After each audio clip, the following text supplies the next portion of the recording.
तो ऐश्वर्या भाई अपन ऐश्वर्या है ना, ऐश्वर्या ठीक है। तो मैं ऐश्वर्या नहीं हुआ, ठीक है। तो ऐश्वर्या भाई अपन शुरू करते हैं, ठीक है।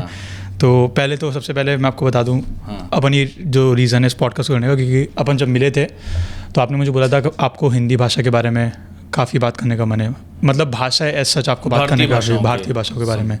और मैंने मतलब पर्सनली इसके बारे में काफ़ी पढ़ा है कि किस तरह से जो भारतीय भाषाएं हैं विलुप्त हो रही है, ठीक है। और जिस तरह से हम लोग एक आम तरीके से बात करते हैं आपस में लोगों के साथ किसी भी भारतीय भाषा में, हम लोग कभी भी उस तरह से बात नहीं करते जो असल में एक हिंदी भाषा है। मतलब अभी भी मैं जब ये बातें बोल रहा हूँ तो इसमें मैं काफ़ी ऐसे सारे शब्द यूज़ कर रहा हूँ जो कि हिंदी के नहीं है, या तो उर्दू होंगे या पारसी शब्द होंगे।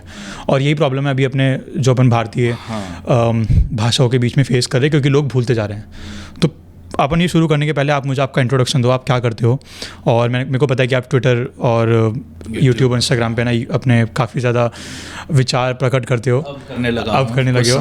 और आगे जाके मुझे पता है बहुत कुछ बड़ा करने वाले हो, बढ़ाने की योजना है। नहीं होगा तो पहले मैं अपना परिचय देता हूँ। मैं यहाँ पे रटगर्स बिजनेस स्कूल में पीएचडी में 5म वर्ष का छात्र हूँ, पीएचडी इन मैनेजमेंट। और भारत में ब्रांच कहते हैं, यहाँ पे मेजर या कंसंट्रेशन कहते हैं, वो है मेरी इंटरनेशनल बिजनेस, ठीक है। उससे पूर्व मैं यहाँ यूएस में 2018 में मैं मास्टर्स करने आया था। तो मैंने एमबीए और एमएस की थी अप स्टेट न्यूयॉर्क में, कनाडा बॉर्डर के समीप। फिर मास्टर्स करते ही मैं तुरंत पीएचडी में यहाँ पे आ गया। उससे पूर्व भारत में मैंने चंडीगढ़ से पंजाब इंजीनियरिंग कॉलेज से बीटेक करी हुई है सिविल इंजीनियरिंग में। तो मेरी कोई भी शिक्षा भाषाओं के क्षेत्र में नहीं है। हाँ, मैं वही सोच रहा था कि मेरी कोई भी डिग्री आर्ट्स, ह्यूमैनिटीज़, लिटरेचर ऐसी नहीं है। सारी इंजीनियरिंग और मैनेजमेंट ये सारी डिग्रियाँ हैं। तो मुझे बस अभी कुछ वर्षों पूर्व ही भाषाओं में रुचि हुई। वो क्या रीज़न था उसका? वो रुचि इस कारण हुई, तो जिस यहाँ पे जब मैं आया न्यू जर्सी में, तो जिस क्षेत्र में मैं रहता हूँ यहाँ कर्नी हैरिसन समीप जो है, वहाँ पे 80 से 90% जनता लैटिनो है। okay. तो वो लोग, मैं जब भी बाहर निकलता था तो वो लोग और हम लोग दिखते भी उनके जैसे हैं थोड़े थोड़े। बिल्कुल। तो वो लोग पहले स्पेनिश में बात करना आरंभ कर देते हैं, फिर जब आप बताते हो कि मुझे स्पेनिश नहीं आती है तब वो अंग्रेजी पे आते हैं। तो Spanish is their default language, वैसा वाला सीन है। और कोविड था उस समय, सारी कक्षाएं ऑनलाइन हो रही थी, बाहर निकलना होता नहीं था। तो मैंने सोचा, और डुओलिंगो के बारे में मैंने नया नया सुना। तो मैंने सोचा कि चलो यार स्पेनिश सीख लेते हैं, क्या जा रहा है, यहाँ पे थोड़ी सहायता हो जाएगी। मैंने सुना है कि यूएस में बहुत, उस समय मैंने सोचा कि सुना है कि यूएस में बहुत स्पेनिश लोग रहते हैं, लैटिनोज रहते हैं। तो डुओलिंगो, और स्पेनिश सरल भाषा है, अगर आपको अंग्रेजी आती है तो बहुत सारे शब्द एक ही, क्योंकि रूट एक ही है उनका, मूल एक ही है। तो जैसे हम अंग्रेजी में इम्पोर्टेंट कहेंगे, स्पेनिश में इम्पोर्टांते कहेंगे, ठीक है। हम अंग्रेजी में क्लास कहेंगे तो स्पेनिश में क्लासे कहेंगे, ठीक है। क्लासे CLASE क्लासे, ठीक है, समझा। अंग्रेजी में मास्टर कहेंगे, स्पेनिश में माइस्त्रा कहेंगे। तो very similar words, very similar. तो सीखने में बहुत सरलता होती है और बहुत शीघ्र आप कैच कर लेते हो। तो मैंने स्पेनिश सीखनी आरंभ कर दी। फिर मुझे बाल्यावस्था से संस्कृत का तो था ही रुचि, संस्कृत तो मैं सोच रखा था। हुआ यह था कि आते कहाँ से हो, मतलब अलीगढ़ से। अलीगढ़, तो अलीगढ़ में क्या है, अलीगढ़ होने के कारण हमें वहाँ पे विद्यालय में 2 विकल्प दिए गए थे 6वीं कक्षा में कि आप संस्कृत या उर्दू में से कोई एक चुन सकते हो। अच्छा। अलीगढ़ होने के कारण ये 2 विकल्प दिए गए थे, और अलीगढ़ ही होने के कारण 90-95% वहाँ पे छात्र उर्दू चुनते हैं, क्योंकि अलीगढ़ मुस्लिम यूनिवर्सिटी में आपको उर्दू आनी चाहिए अगर आपको उसमें प्रवेश लेना है 10वीं में, 12वीं में, अथवा उसमें बीटेक में भी, वहाँ पे बीएससी वगैरह में उर्दू की आवश्यकता है। प्रथम वर्ष में उर्दू पढ़ाते हैं वो लोग, सिखाते हैं।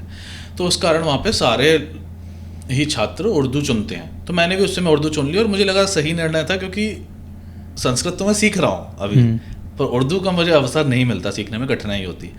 तो उस समय मैंने उर्दू चुन ली, इस कारण मैं उर्दू लिख सकता हूँ, पढ़ सकता हूँ। अच्छा। हाँ, एकदम फ्लुएंट हिंदी, धारा प्रवाह हिंदी की भांति। तो फिर मैंने सोचा कि जब मैं स्पेनिश सीख रहा हूँ तो संस्कृत तो मुझे सीखनी चाहिए। मैं स्पेनिश पे इतना समय दे सकता हूँ तो संस्कृत तो मैंने कब से सोचा हुआ था। तो मुझे लगा अब वो समय आ गया है जो बाल्यावस्था में सोचा हुआ था कि संस्कृत सीखनी आरंभ करनी चाहिए। तो हिंदू यूनिवर्सिटी ऑफ अमेरिका है यहाँ पे फ्लोरिडा में, उनकी सारी कक्षाएं ऑनलाइन चलती हैं। तो मैंने उसमें संस्कृत में मैंने प्रवेश ले लिया। हाँ। ठीक है, सस्ता सा कोर्स होता है, $200-250 का पूरा सेमेस्टर।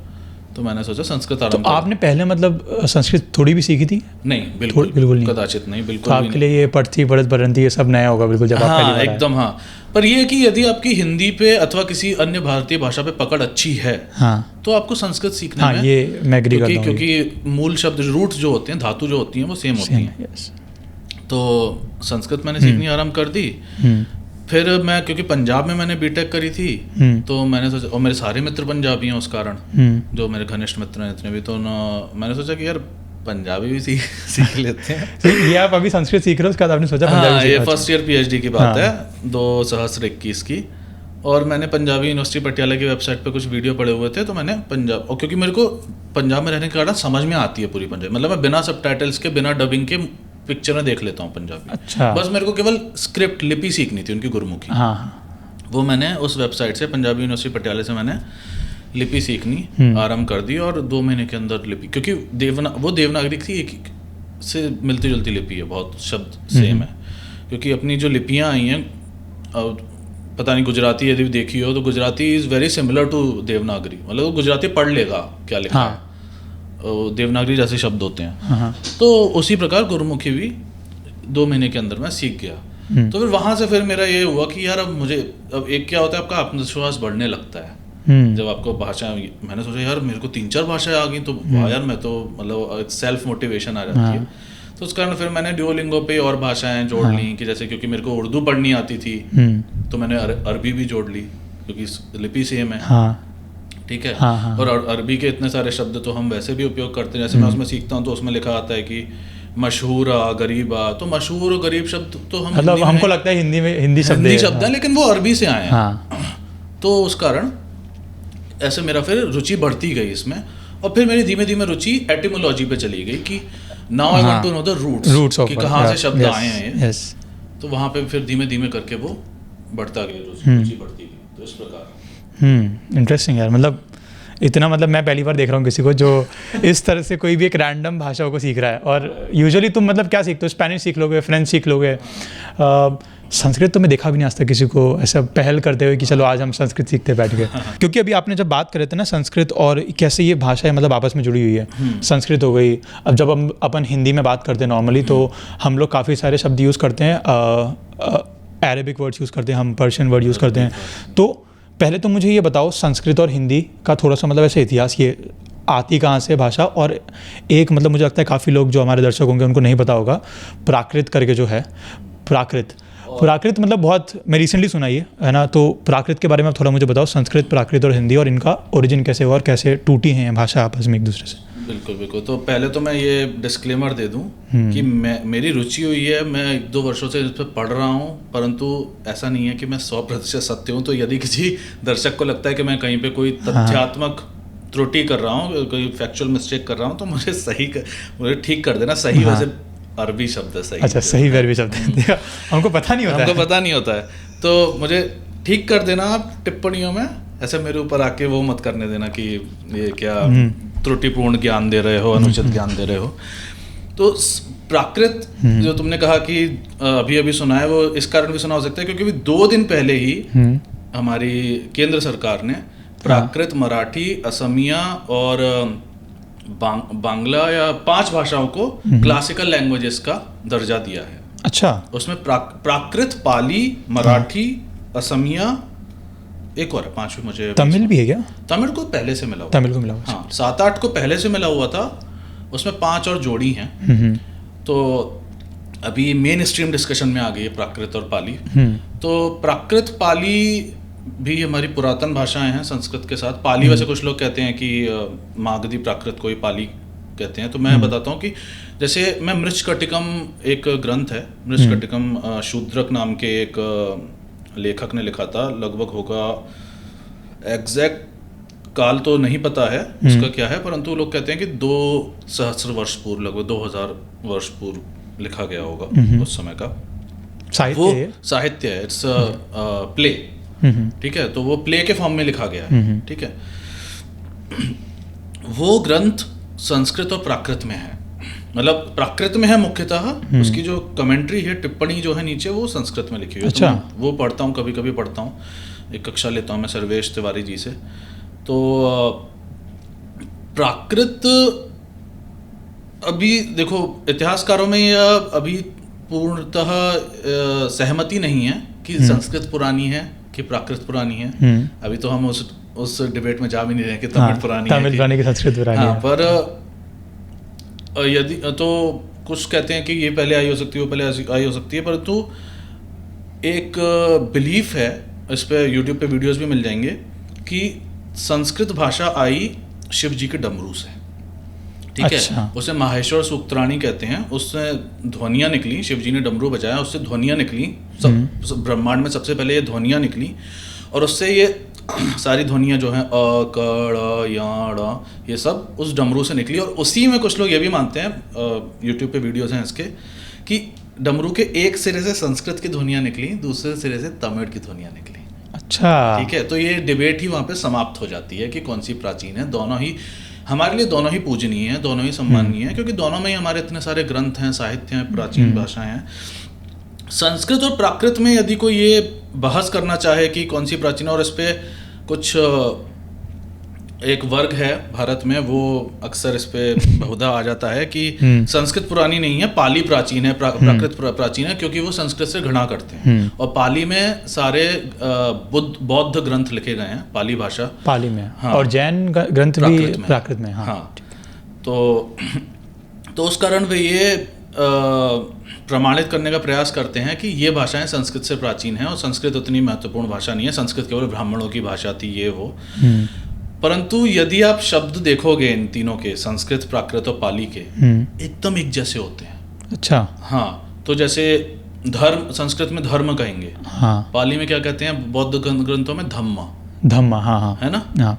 और आप एक और शब्द था, मुझे याद नहीं आ रहा, चेदिंग संगीतो परेना, ऐसे करके, तो उसमें जहाँ पे संस्कृत में न आ रहा है, वहाँ पे प्राकृत में णा हो जाएगा। हाँ। और वाइस वर्सा हो जाएगा, but the words are very very similar. तो यदि कोई ये कहना चाहे कि अरे हम तो ये शब्द का प्रयोग नहीं करेंगे, कि प्रयोग शब्द संस्कृत से आया है, हम प्रयोग शब्द का प्रयोग नहीं करेंगे, तो आप प्राकृत या पाली से भी उठाओगे ना, तो वो कुछ वैसा ही मिलता जुलता, ग की जगह पे घा हो जाएगा या कुछ हो जाएगा। मैं ये चार्ट्स भी लाया हूँ, बाद में इस पे आऊँगा।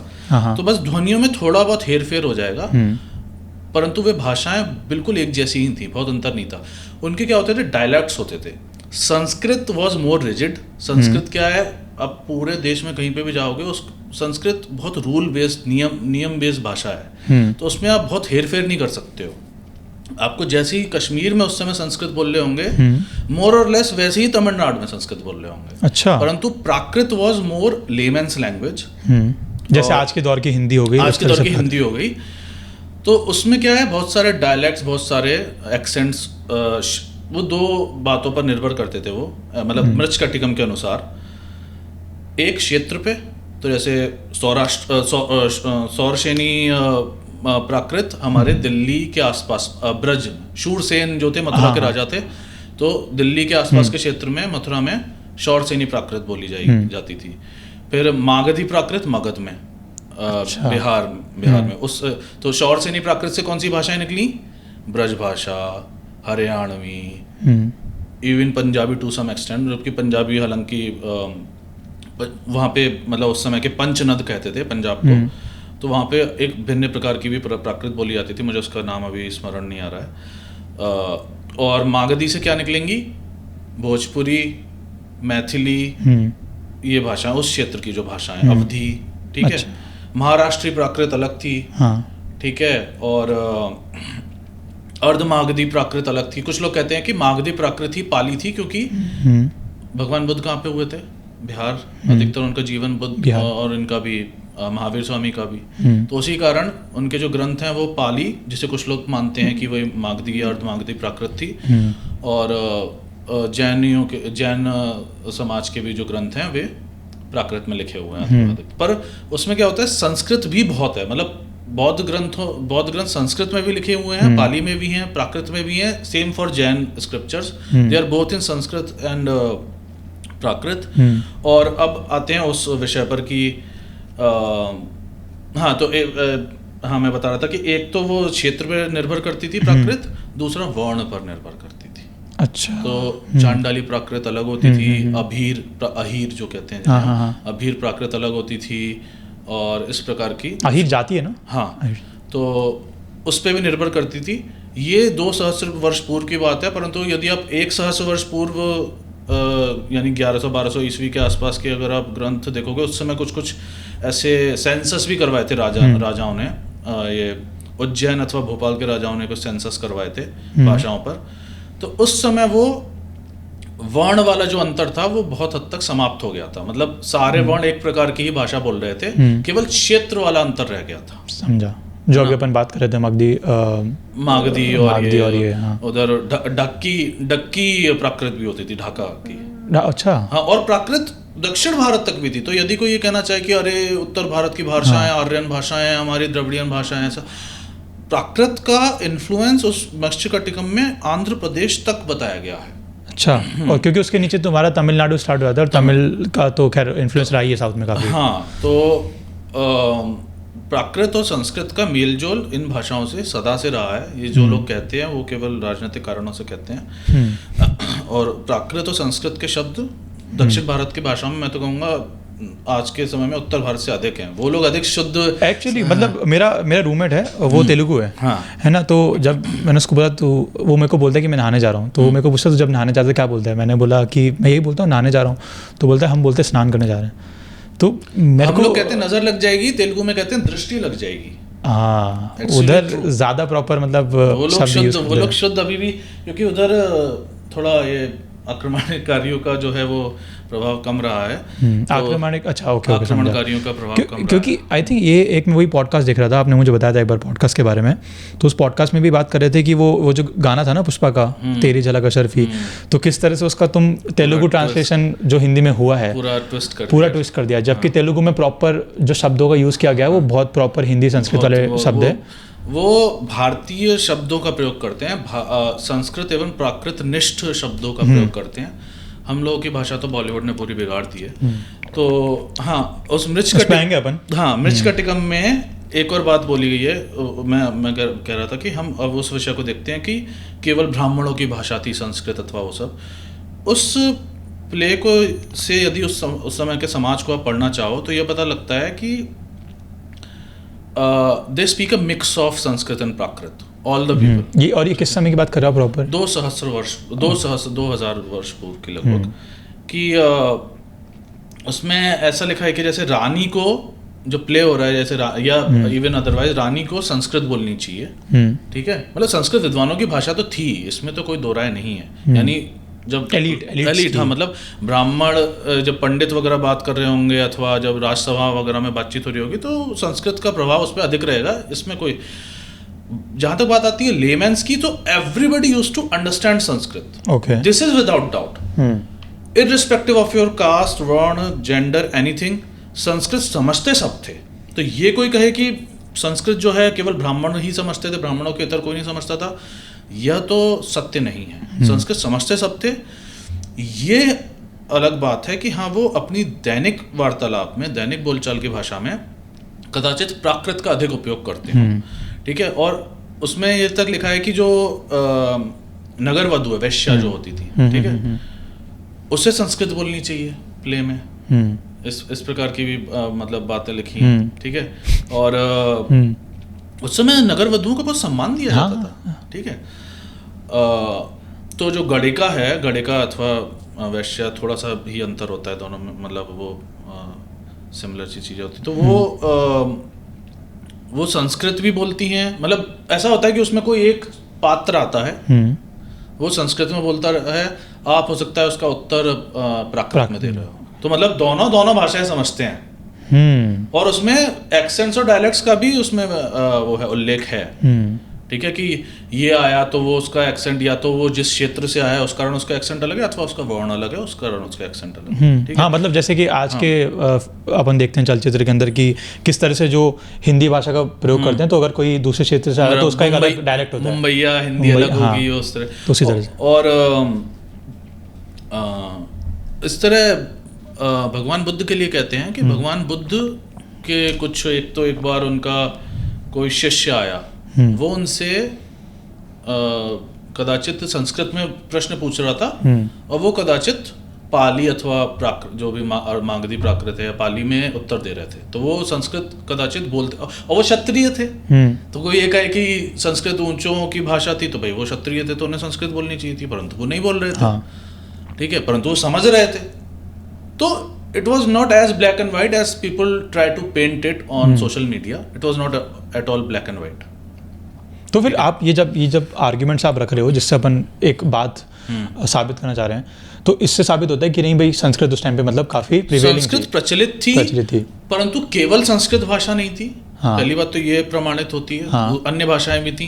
तो जो लोग कभी कभी कुछ राइट विंगर्स ना बहुत एक्सट्रीम चले जाते हैं, वो कहते हैं केवल संस्कृत होनी चाहिए भारत में और कोई भाषाएं, ऐसा भी नहीं होना चाहिए। मतलब हमें अपनी भाषाओं को अभी संरक्षण करना है।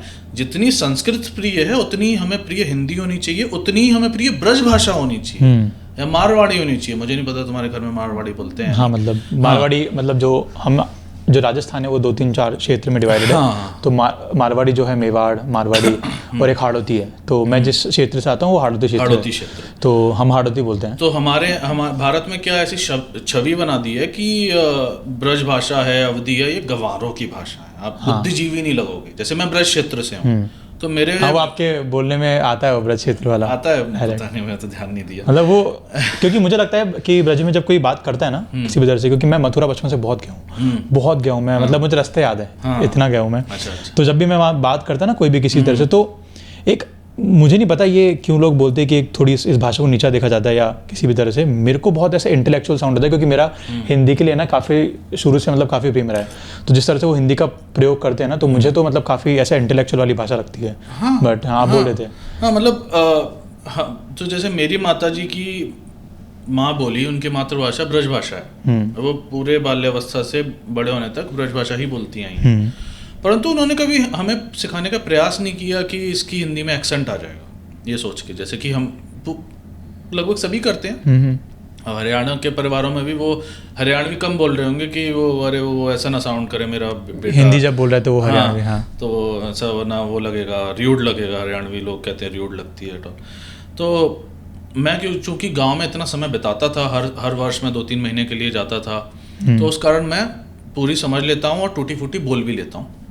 अब थोड़ा अधिक प्रयास करता हूँ बोलने का 2-3 वर्षों से, परंतु उस सब इन शास्त्रों से या ग्रंथों से यह पता लगता है कि सारी भाषाएं हमारे लिए समान हैं। ठीक है, संस्कृत देव भाषा है, उसकी एक अलग महत्ता है, उसमें कोई दो राय नहीं है, संशय नहीं है, परंतु हमें बाकी भाषाओं को भी उतनी ही महत्ता देनी चाहिए। तो अभी अपन जब बात कर रहे थे तो ये मतलब साबित हुआ इससे कि सबसे पहले तो भाई उस टाइम पे मतलब काफ़ी प्रचलित थी भाषा है। तो ये कई कैसे मतलब इतना ये जो फेड अवे हो रहा है, मतलब मेरे को लगता है एक रीज़न तो कॉलोनियल रीज़न है जिसकी वजह से हो रहा है, और जो मुग़ल इन्वेजन हुआ था, ये सब जो हुआ, तो ये मतलब इतना कैसे मतलब गायब होती जा रही है अभी अपने देश से। और इसके बाद मेरा एक दूसरा सवाल है, बट पहले अपन इस पर बात करते हैं। तो पहले मैं इससे पहले इसकी थोड़ी सी पृष्ठभूमि दूंगा कि पहले तो ये है कि भाषाएं चलायमान होती हैं। संस्कृत सबसे कम चलायमान कहूँगा मैं, क्योंकि संस्कृत चलायमान मतलब इसका डायनामिक है, मतलब they keep changing, okay, they keep evolving कह सकते हो, जो भी कह सकते हो, इवॉल्व तो नहीं, सबसे मैं चेंजिंग कहूँगा। संस्कृत में सबसे कम अंतर आया है। वैदिक संस्कृत मतलब ऋग्वेद की संस्कृत थोड़ी अलग थी, परंतु संस्कृत अभी भी मोर और लेस वैसी है जैसी 2 सहस्त्र वर्ष पूर्व थी, उसके बाद जो पौराणिक संस्कृत। परंतु बाकी भाषाएं जो हैं, प्राकृत और ये सब जो हैं, इससे हमारी सारी भाषाएं निकली हर क्षेत्र में अलग अलग। ठीक है, और क्या होता है अंतर, जैसे कि इस पे पूरी बुक्स हैं उस समय की। अपभ्रंश कहते हैं इसे, डायलॉग को या एक्सेंट को अपभ्रंश। अपभ्रंश मतलब डिस्टॉर्शन, उसका लिटरल मीनिंग है डिस्टॉर्शन। तो जैसे कि बहुत भाषाओं में य और ज को एक्सचेंज करते हैं। अच्छा, पंजाबी में लव यू के स्थान पे लवजू कहते हैं। ठीक है, या हमारे और यशोदा नाम होता है, बंगाल में जशोमती होता है। ठीक है, तो य और ज का फेर हो जाता है। इस पे भी कुछ है क्या, ग और ज पे? क्योंकि मेरे एक है ना स्कूल में टीचर होते थे, वो संस्कृत के मेरे टीचर थे, और वो मतलब आर्य थे, तो काफ़ी विद्वान आदमी, मतलब ऐसा कि उनको पूछ लो ना कि ये शब्द कहाँ लिखा है इस किताब के अंदर, वो पेज नंबर लाइन नंबर बता देंगे, इतने विद्वान। तो वो हमको बोलते थे कि हम जैसे हमारे स्कूल में यज्ञ बहुत होता था और मुझे यज्ञ के सारे मंत्र पता थे मतलब बाय हार्ट। तो उन्होंने मुझे यज्ञ के लिए रखा हुआ था, तो उनको रोज़ सुबह मैं यज्ञ करता था उनके साथ। तो जब भी मैं उनको यज्ञ बोलता था वो बोलते थे यज्ञ नहीं होता, यज्ञ होता है। तो ज्ञ के उच्चारण पे तो भिन्न भिन्न लोगों के भिन्न भिन्न मत हैं। यज्ञ कुछ लोग यज्ञ भी, हाँ, तो वो चलो वो अलग विषय है। हाँ। तो उस प्रकार से हमारी ये सारी भाषाएं आई। अब फिर मैं इस पे भी आऊँगा कि Hindi where does Hindi come into this picture. हाँ, बिल्कुल उस पे बाद में आएंगे।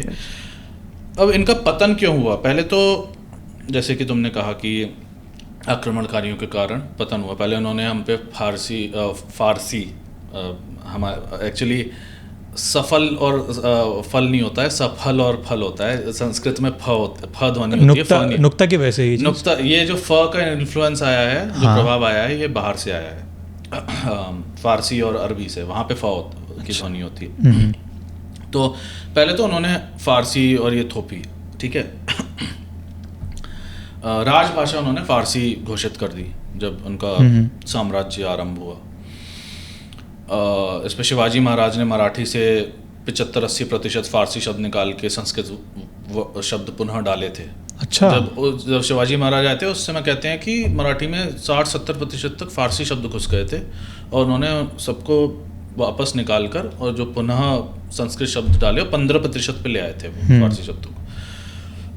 तो वो कारण हुआ। उसके पश्चात क्या हुआ कि जब अंग्रेज आए, दे स्टार्टेड मेंटल कॉलोनाइजेशन, ठीक है, पूरी, ठीक है। उन्होंने इस प्रकार की पुस्तकें लिखी कि हमें अपनी संस्कृति पे, अपनी भाषाओं पर, अपने सभ्यता पर लज्जा का अनुभव हो, ठीक है। अच्छा, लाइक वो डिमीन करते थे, मतलब उसके अंदर इस भाषा को डिमीन करते थे, हाँ। तो मतलब उन्होंने अंग्रेजी को स्टेटस से जोड़ दिया। और जब वो चले गए उसके पश्चात भी वह क्रम हमने जारी रखा और आज तो स्टेटस हो ही गया है। मैं एक अपना सत्य वृत्तांत बताता हूँ अपने जीवन से। 20 वर्ष पहले की बात है। 20 वर्ष पहले सोचो, तब मैं होऊंगा 12-14 वर्ष का और मेरी छोटी बहन उस समय 6-7 वर्ष की होगी। उसका एक मित्र, मेरी छोटी बहन का एक मित्र, और हम सब 5-6 लोग जा रहे थे और सामने से एक फल बेचने वाला आया और उसने, उस बालक ने कहा कि मम्मी मुझे सेब दिलवा दो। तो उसकी मम्मी ने तुरंत उस पर थपकी मारी। उसने कहा बेटा सेब नहीं कहते, एप्पल कहते हैं। और वो घटना मेरे मानस पटल में ऐसी छप गई तब से कि this is how the colonization perpetuates, कि आप अपने ही शब्द, ये तो मुझे अभी पता भी नहीं है कि सेब भारतीय शब्द है, बाहर का है, परंतु that is another topic. But हाँ, मतलब हम लोग, अब हमारी जो पीढ़ी है वो तो अपने बालकों से, मैं जो अपने मित्र और अपने कजन्स वगैरह को देखता हूँ, वो अपने बच्चों से केवल अंग्रेजी में बात करते हैं, वो अपनी भाषा में। और that is not for Hindi, that is true all over India. वो चाहे तमिल हो, चाहे पंजाबी हो, चाहे मराठी हो, सारे स्थानों पर एक ही है। और इनफैक्ट मैं तो कहूँगा this goes beyond Bharat. That is true for first of all the British colonies, क्योंकि मेरे यहाँ पे नाइजीरियन और घाना से जो मित्र हैं वो भी बताते हैं कि उनके देशों में भी अब कोई बोडो योरुबा भाषाओं में बात नहीं करता है, वे भी केवल अंग्रेजी में बात करते हैं। और इवन वो देश पाकिस्तान और बांग्लादेश जहाँ पे एक यूनिफाइंग लैंग्वेज, जहाँ पे लिंगुआ फ्रैंका है, पाकिस्तान में उर्दू बना रखी है उन्होंने, बांग्लादेश में तो बांग्ला भाषा ही है और भाषाएं लगभग ना के बराबर हैं, वे भी अब अंग्रेजी में ही बात करते हैं। तो यह तो स्टेटस और एक होमोजेनाइजेशन का कंसेप्ट आ गया यहाँ पे कि पूरे विश्व को एक होमोजेनाइज किया जा रहा है। और जो social justice warriors of diversity हैं, वही इस पे कोई कदम नहीं उठा रहे, कि जो कहते हैं कि डाइवर्सिटी रहनी चाहिए, हमें डाइवर्सिटी को प्रमोट करना चाहिए उसको, वही इस पे कोई बात नहीं बोल रहे। खैर, मुझे बाकी देशों से कोई मेरे को लेना देना नहीं है, मुझे तो बस भारतीय भाषाओं में भारत में भारतीय भाषाओं को बचाना है। तो क्या हुआ कि जब हमारा संविधान लिखा जा रहा था स्वतंत्रता के पश्चात, स्वतंत्रता के समय, उस समय कॉन्स्टिट्यूएंट असेंबली जो संविधान सभा बनी थी, उसमें यह कह सकते हो कि एक बहुत बड़ा विषय था जिस पे खूब बहस हुई थी, खूब वाद विवाद, खूब चर्चा हुई थी कि भाई हम भाषा कौन सी रखनी चाहिए, ऑफिशियल, हाँ ऑफिशियल भाषा एक। तो विद्वानों का, इंक्लूडिंग डॉक्टर अंबेडकर का, ये मानना था कि कोई एक भाषा हमारी ऐसी होनी चाहिए जो पूरे भारत को यूनिफाई कर सके, एक सूत्र में, एकता में बांध सके। क्योंकि यदि हम मतलब अब भारत को अब एक देश के रूप में देख रहे हैं, तो अगर एक भाषा नहीं होगी तो हम आपस में वार्तालाप कैसे करेंगे, और विशेषतः सरकारी कार्य कैसे होंगे, पत्राचार जो हो रहा है तमिलनाडु, बंगाल, कश्मीर जा रहा है, वो कैसे होगा।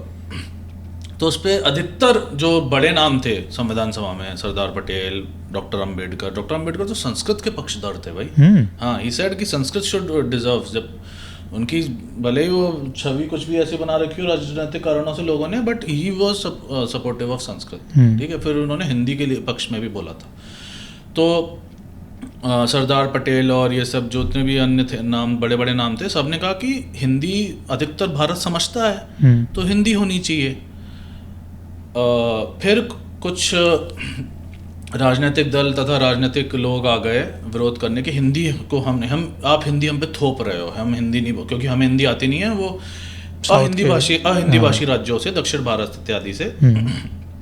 परंतु मैं कहूँगा कि that was more of a political reason than any genuine reason. अच्छा। क्योंकि उन्होंने यहाँ तक कि ये वाक्य भी उछाला था कि Hindi never, Sanskrit English ever. अच्छा, ये वाक्य तक उछाला था उन्होंने, ठीक है। तो उन्होंने कहा कि आप क्योंकि यदि आप हिंदी में पत्राचार होगा तो हम लोगों की हिंदी अच्छी नहीं है, हम लोग पिछड़े रह जाएंगे, हमें सरकारी नौकरियां नहीं मिलेंगी, और हमें हिंदी सीखनी पड़ेगी तो हम अपनी भाषा भूल जाएंगे। ये उनका तर्क था। देखिए, कुछ सीमा तक मैं उनका तर्क स्वीकार करता हूँ, ठीक है। मैं हिंदी इम्पोजिशन करने के पक्ष में बिल्कुल भी नहीं है। मैं कहता हूँ कि यदि कोई मराठी है तो उसे मराठी पहले बोलनी चाहिए, हिंदी बाद में बोलनी चाहिए, ठीक है। मेरा सदा तर्क यही रहता है। परंतु what option did they have, क्या विकल्प थे उनके पास? हिंदी नहीं तो इंग्लिश। उन्होंने यही तो बोला, हिंदी नेवर। तो आप हिंदी के छोड़ के किसको उठा रहे हो? आप अंग्रेजी को उठा रहे हो ना। अभी अभी आपने स्वतंत्रता किससे ली है? अभी अभी किस भाषा को आपके ऊपर थोपा गया था? अभी अभी किस भाषा के विरोध में आपके पूर्वज लड़ के अपनी जान दे रहे थे? ठीक है। अभी भी कौन कौन लोग थे जो तुमको हीन दृष्टि से देखते थे? अंग्रेजी थी भाई। सत्य शब्दों में कहें तो अंग्रेजी इज अ जेनोसाइडल लैंग्वेज और not? It's a genocidal language all over the world, not just in Bharat, ठीक है। It was forced upon us, it was not a भारतीय लैंग्वेज इन एनी सेंस, ठीक है। तो आप हिंदी छोड़कर अंग्रेजी उठा रहे हो, that itself does not make sense. और यदि वो कहें कि भाई मतलब, या अभी भी जैसे कि वो लोग तर्क देते हैं कुछ, मैं पूरे राज्य को या पूरी उन समुदाय को मैं ब्लैंकेट स्टेटमेंट में नहीं नापूंगा, मैं केवल मैं कहूँगा कुछ राजनीतिक दल या कुछ राजनीतिक नेता, ऐसा मैं कहूँगा। मैं पूरे दक्षिण भारत या पूरे किसी भी राज्य को मैं पॉइंट सिंगल आउट नहीं कर रहा हूँ। तो कि Hindi we do not want Hindi to be imposed upon us, that is what they say, ठीक है। अब यदि कोई कंपनी है जिसका समझ लो कार्यालय तिरुनेलवेली में है या कोयम्बटूर में है, ठीक है, वहाँ पे क्या होंगे जो कि तमिलनाडु के तमिलनाडु के मतलब बताने के टायर 2 सिटीज हैं, ठीक है। वहाँ पे सारे कर्मचारी तमिल ही होंगे, एक प्रकार से सब तमिल बोलते होंगे। वहाँ पे जब आप ऑफिस में प्रेजेंटेशन दोगे, कौन सी भाषा में दोगे आप? अंग्रेजी में देते हैं ना। वहाँ पे आप कि कोई लोकल MBBS कॉलेज है, वहाँ पे आप किस में आप अपनी पढ़ाई कर रहे हो? इंग्लिश में, अंग्रेजी में कर रहे हो।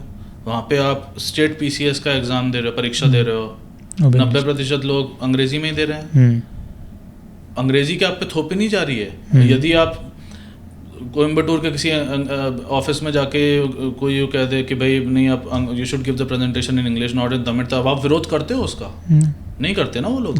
तुम तो तमिल में अगर तुमको कोई बोले ना देना है तो तुम बोलोगे नहीं, मुझे तो इंग्लिश में ही देना है, क्योंकि तुमको समझ ही नहीं आएगी। तुम बोलोगे मैं पढ़ूंगा कैसे? अब आधे शब्द का तो आप तमिल अर्थ शब्द नहीं जानते हो आधे अंग्रेजी शब्दों के लिए। मेरा जो सहवासी है यहाँ पे, जो फ्लैटमेट है, one of them is Tamil, ठीक है। तो मैं उससे कहता हूँ कि मैं उस पर इस विषय पे मेरी उससे बहुत चर्चा होती है। तो मैं उससे कहता हूँ कि देख भाई, मैंने तो अपना फ़ोन जो है हिंदी में देवनागरी में कर रखा है। मैं कहता हूँ तो वो मतलब थोड़ा शांत रह जाता है कि हिंदी सीखनी चाहिए नहीं सीखनी चाहिए थे। तो मैं कहता हूँ कि भाई तुझे तमिल से प्रेम है, यदि तू समर्थन करता है तो तू अपने फ़ोन को सेटिंग्स चेंज कर ले तमिल में। तो कहता नहीं यार, मेरे को कुछ समझ में नहीं आएगा। तो the thing is you pick any language, it is going to replace your words, ठीक है। जो भी एक लिंग्वा फ्रैंका होगी, जो भी एक लिंक लैंग्वेज होगी भारत की, या कॉमन लैंग्वेज होगी भारत की, वो आप पे कुछ प्रभाव तो छोड़ेगी। चाहे वो हिंदी रखो, चाहे अंग्रेजी रखो, चाहे कोई मराठी है, बांग्ला, कन्नड़ा, कुछ भी रख लो, छोड़ेगी, थोड़ा प्रभाव तो छोड़ेगी। जैसे कि उस समय होता था, पुराने समय में भी संस्कृत शब्द लोग बीच बीच में बोलते तो थे ही। परंतु यहाँ पे मेरा तर्क क्या है, या मैं क्यों कहता हूँ कि अंग्रेजी को हटाकर कोई भारतीय भाषा हमारी लिंक लैंग्वेज या लिंग्वा फ्रैंका होनी चाहिए, कि यदि कोई भारतीय भाषा होगी आपकी कॉमन लैंग्वेज, तो आप उससे अपनी भाषा पे बहुत सरलता से स्विच कर सकते हो, अपेक्षा की अंग्रेजी से, ठीक है। जैसे कि तुमने अभी कहा स्नान है, दृष्टि है, या कन्नड़ा में के, यदि हम कन्नड़ा, तमिल या मलयालम, बांग्ला कुछ भी सुने, हमें 20-30% शब्द तो समझ में आते ही हैं। ये सत्य है, ये सत्य है ना। जैसे चक्र है, वो तमिल में भी चक्र कहते हैं, और वो जिम्मी की कमल जो गीत है मलयालम भाषा का, उसमें आता है सेनापति शब्द आता है, मेरे को समझ में आ जाता है, ठीक है। या विक्रम तमिल मूवी का, कमल हसन की का नायकन गीत है, तो वो नायकन हम समझते हैं ना, नायक कैसे कहते हैं। तो आप यदि किसी भारतीय भाषा को यदि लिंक लैंग्वेज रखोगे, यू कैन इजीली स्विच, आपकी भाषा पे उतना दुष्प्रभाव नहीं पड़ेगा, आपकी भाषा जीवित रहेगी, सहेजी हुई रहेगी, क्योंकि आप वही भाषा बोल रहे हो जो कि बहुत बहने हैं एक प्रकार से, एक दूसरे कॉमन एंसेस्टर्स है ना। हाँ, मतलब वहीं से ही पूरी ऐसे टूट के आई है। हाँ, उन्हीं भाषाओं से सारी भाषाएं निकली है ना, तो हमारे पूर्वज हमारी भाषाओं के एक ही हैं, तो इस कारण it should B a Bharatiya bhasha, it should be the common language, link language, otherwise English is going to wipe them all, that is what happening. और वो ये स्वीकार नहीं करेंगे वो। यदि मैं उनसे कहूँ कि भाई अंग्रेजी तो तुम्हारी भाषा को पूरी तरह समाप्त कर देगी, ये तुम हिंदी हटाओ, तुम मराठी के लिए स्वीकार करोगे, मराठी के लिए तुम मान जाओगे, या कन्नड़ा के लिए मान जाओगे, या बांग्ला के लिए मान जाओगे, वो सबके लिए ना करेंगे, केवल हिंदी के लिए नहीं ना करेंगे, वो सबके लिए ना करेंगे। उनको ये या इधर माई वे और हाईवे, या तो मेरी भाषा को रखो लिंक लैंग्वेज, अन्यथा मैं किसी भारतीय भाषा को स्वीकार नहीं करवा रहा हूँ, बट दैट इज फुलिशनेस, मूर्खता है वो। बट लेकिन अगर आप हो जो कि हिंदी बोलते हैं, ठीक है, अगर आप हिंदी बोलते हो और अगर भाषा को बदल के लेट्स से तमिल में किया जाता है, तो हम नहीं समझ पाएंगे पूरी तरह से। मुझे तो कोई समस्या नहीं है, पहली बात तो ठीक है, मैंने तो इस वर्ष तमिल का कोर्स भी लिया था इंडिया का, ठीक है, मुझे तो कोई समस्या नहीं है। मेरे लिए सारी भाषाएं, भारतीय भाषाएं एक समान है, सभी माताएं हैं, ठीक है, सभी पूजनीय है, सभी सम्माननीय है, सभी में हमारा इतिहास जुड़ा हुआ है, सभी हमारे पूर्वजों ने बोली हैं किसी न किसी समय पर, ठीक है। तो मुझे तो बस इतना है कि अंग्रेजी को छोड़ के कोई भी भारतीय भाषा मुझे चलेगी। दूसरी बात, यदि हम अपना इतिहास समझें और पढ़ें, जैसा कि मैंने अभी इतनी देर में बताया, तो उससे हमें समझ में आएगा कि कहीं ना कहीं हमारी सारी भाषाएं एक दूसरे से जुड़ी हुई हैं, तो हमें अपनी दूसरी भाषाओं के प्रति घृणा क्यों होनी चाहिए। और यदि हम अंग्रेजी को इतने प्रेम से गले लगा रहे हैं, उसके साथ पूरा पीडीए कर रहे हैं, ठीक है, तो हम अपनी भाषाओं को वो सम्मान क्यों नहीं। यदि हम मराठी भाषी हैं, यदि हम बांग्ला भाषी हैं, तो हमें उड़िया से अथवा कन्नड़ा से अथवा हिंदी से अथवा पंजाबी से क्यों समस्या होनी चाहिए। Does it make sense? नहीं, ये तो काफ़ी वैलिड पॉइंट बोला आपने, क्योंकि मेरा भी हमेशा पहले एक आर्ग्यूमेंट आता, मेरे एक तमिल दोस्त था मेरा, जब मैं बैंगलोर में था, तो वो तमिल को लेके लड़ता था और मैं हिंदी को लेके लड़ता था। और तो लेकिन अभी मुझे समझ आ रहा है कि जिस तरह से आप बात कर रहे हो कि ये सभी आपस में सिस्टर लैंग्वेजेस हैं, तो तुम हिंदी से बहुत प्राचीन भाषा है। तो मतलब मेरा उससे ये, क्योंकि आज भी अपने भारत की कोई ऑफिशियल लैंग्वेज नहीं है, राष्ट्रभाषा नहीं है, राजभाषा है। हाँ, राजभाषा है, हिंदी राष्ट्रभाषा नहीं है, राष्ट्रभाषा नहीं है। और उस पर हमेशा से वही आर्ग्यूमेंट चलता रहा है, क्योंकि पॉलिटिकल रीजन हो सकते हैं, काफ़ी रीजन हो सकते हैं, जिसकी वजह से कोई आज तक ऑफिशियल लैंग्वेज जो है राष्ट्रभाषा बन नहीं पाई है। तो मेरा वही होता था कि क्योंकि मेजरली जो लोग हैं, भले वो मराठी इंसान हो या फिर वो पंजाबी हो या फिर वो जो भी किसी भी डायलेक्ट से आता हो, सबको हिंदी समझ आती है। गुजराती इंसान गुजराती और हिंदी दोनों बोलता है, मारवाड़ी इंसान मारवाड़ी और हिंदी दोनों बोलता है। तो मेरा उससे आर्गुमेंट था कि अगर 70% ऑफ इंडिया हिंदी समझता है, तो मतलब दिक्कत क्या है उसको राष्ट्रभाषा रखने में। आइडियली तो कोई समस्या नहीं होनी चाहिए, क्योंकि भाई क्या आप ये कह रहे हो कि 1 सहस्र वर्ष पूर्व या 2 सहस्र वर्ष पूर्व जब भारत में अंग्रेजी नहीं थी, तब क्या लोग भारत में एक दूसरे से बात नहीं करते थे? तब क्या आदि शंकराचार्य केरला से कश्मीर तक नहीं गए? तो क्या वो वहाँ पे क्या करते थे? क्या वो ट्रांसलेटर लेके घूमते थे? मतलब कोई हमारी सांझी भाषा तो थी ना उस समय भी, चाहे वो संस्कृत रही हो चाहे प्राकृत रही हो, प्राकृत का मतलब कोई डिस्टॉर्टेड फॉर्म रहा हो, अपभ्रंश रहे हो, कुछ भी रहा हो, थी तो भाषा या भाषाएं थी, एक से अधिक हो, जो भी था। तो ऐसा तो है नहीं कि हम अंग्रेजी के बिना हम अस्तित्व नहीं हो सकता हमारा। और जहाँ तक रही बात प्रगति करने की, कोई सबसे बड़ा आर्गुमेंट तो मैं तो ट्विटर पे सो कॉल्ड राइट विंग या जो ग्लोबलाइजेशन, हाँ वो जो आ जाते हैं कि हम सिविल मतलब they pretend to be supporters of our civilisational revival, तो वो स्वयं को राइट विंग कहते हैं, परंतु वो आके वो मेरे को अपशब्द बोलते हैं ट्विटर पे कि अरे तुम मूर्ख है क्या, आज के समय में तो अंग्रेजी ही सब सीख रहे हैं, अंग्रेजी की ही आवश्यकता है। तो मैं वही कहता हूँ कि ऐसा है, विश्व की सर्वोच्च 5 अर्थव्यवस्थाएं उठाओ, 5 biggest economies of the world, उसमें एक सबसे पहले मतलब जो टॉप पे है चाइना, फर्स्ट इज यूएस, ठीक है, फिर चीन, जापान है उसमें, जर्मनी है या फ्रांस है, फ्रांस या जर्मनी में से है, रशिया नहीं है, ठीक है, 5वें पे भारत है। हाँ, भारत, यूएस को छोड़ दो, वैसे तो यूएस की भी अंग्रेजी नहीं है, आइडियली देखा जाए तो नेटिव अमेरिकन भाषा होनी चाहिए भाई, ठीक है, तो यूएस को छोड़ दो, बाकी तीनों देश अपनी भाषा में, और they do more trade than us with US and Europe in fact, है ना, जिसमें चाइना, आप चाइना को देखो ना, मतलब मैं जितने भी मेरे चाइनीज दोस्त यहाँ पे हैं, सबके सब मतलब उनके फोन चाइनीज पे हैं,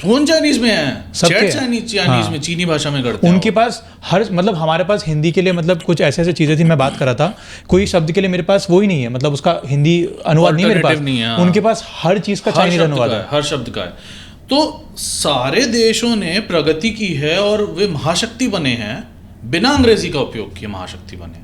तो कोई ये कहे कि भाई ग्लोबलाइजेशन, हमें इंटरनेशनल ट्रेड करना है, ये वो, भाई सब कर रहे हैं, वो हमसे अधिक कर रहे हैं, हम ही अनोखे पैदा हुए हैं जो हमें अंग्रेजी चाहिए।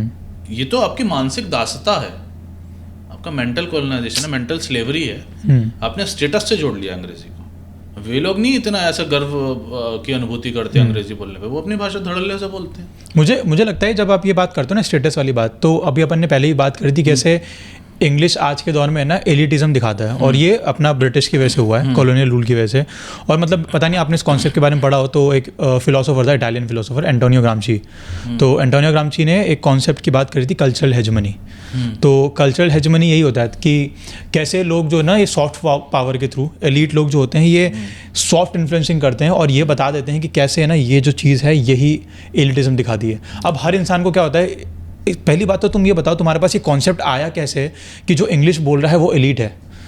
ये अपने आप में कॉन्सेप्ट ही खोखला है ना, बिल्कुल खोखला है कि इंग्लिश बोलने वाला एलीट हुआ कैसे, ये डिसाइड कौन कर रहा है कि इंग्लिश में बोलूंगा तो मैं एलीट हूँ। ये मैं अगर उस पड़ाव पे जाऊँ मतलब समय के, जिस टाइम पे ना इंग्लिश में मतलब जब चलन चल रहा था उसका, और मैं उसके बाद से हर चीज़ों को चेंज कर दूँ और मैं जाके बोलूँ कि इंग्लिश एलिटिज्म नहीं है, तो आज के टाइम पे तो कोई डिसाइड नहीं कर पाएगा कि इंग्लिश एलिट है कि नहीं। तुम अपनी खुद की हिंदी भाषा में बात करोगे और तुम तब भी अपने आप को छोटा नहीं मानोगे। लेकिन आज पता नहीं क्यों, मतलब मेरे काफ़ी दोस्त है भी साउथ बॉम्बे के, ये सब है।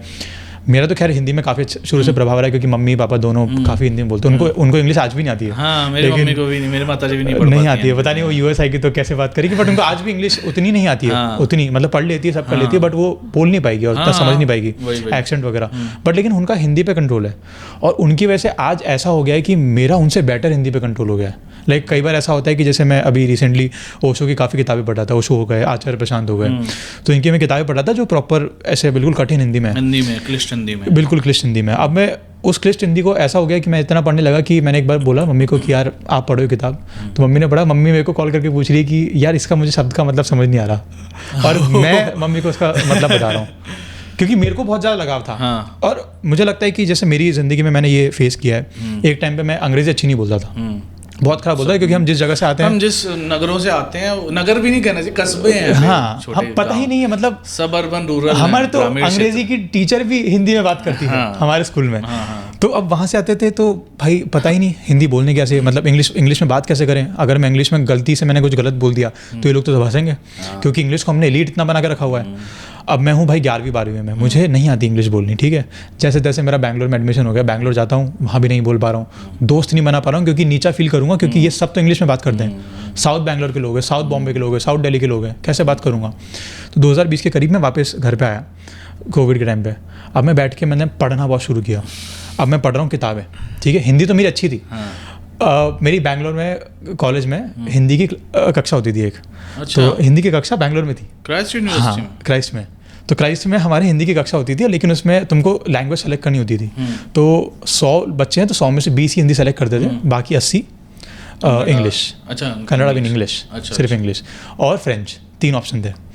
तो अब मैंने भाई अपने हिंदी इंग्लिश तो वैसे ही डरते थे इंग्लिश से। अब मैंने हिंदी चूज़ करी।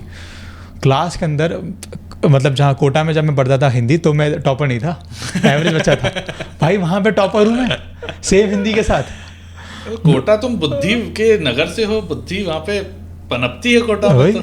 तो वहाँ पे मैं टॉपर हूँ। अब घर आता हूँ, मैंने बोला कि नहीं यार, अब ये डर जो है, ये जो डर है ना, ये डर कॉन्फिडेंस का डर नहीं है, डर अंग्रेजी का डर है। चल एक काम करते हैं, अंग्रेजी पे काम करते हैं। मैं अंग्रेजी पे इतना काम किया 2-3 साल कि अब मुझे डर नहीं लगता अंग्रेजी से। मैं बहुत अच्छे से बात करता हूँ। और अब मैं पता है क्या करता हूँ, बिल्कुल जब मैं मिलता हूँ ना किसी से, साउथ बॉम्बे का हो गया, अब मुझे पता है इसको हिंदी आती है, तो मैं उससे जानबूझ के क्लिष्ट हिंदी में बात करता हूँ। क्योंकि मुझे अब कॉन्फिडेंस है कि देखो अगर अंग्रेजी में बात करनी होगी ना, मैं तेरे से अच्छी अंग्रेजी में भी धो देंगे, लेकिन तू हमें हिंदी में नहीं धो पाएगा। यही तो गर्व है। तो ये मुझे समझ नहीं आता। आपको क्या लगता है कि ये जो speaking English is like sounds cool, and if you speak Hindi it's uncool, like ये जो फर्क है एग्जिस्ट क्यों करता है आज के टाइम पे?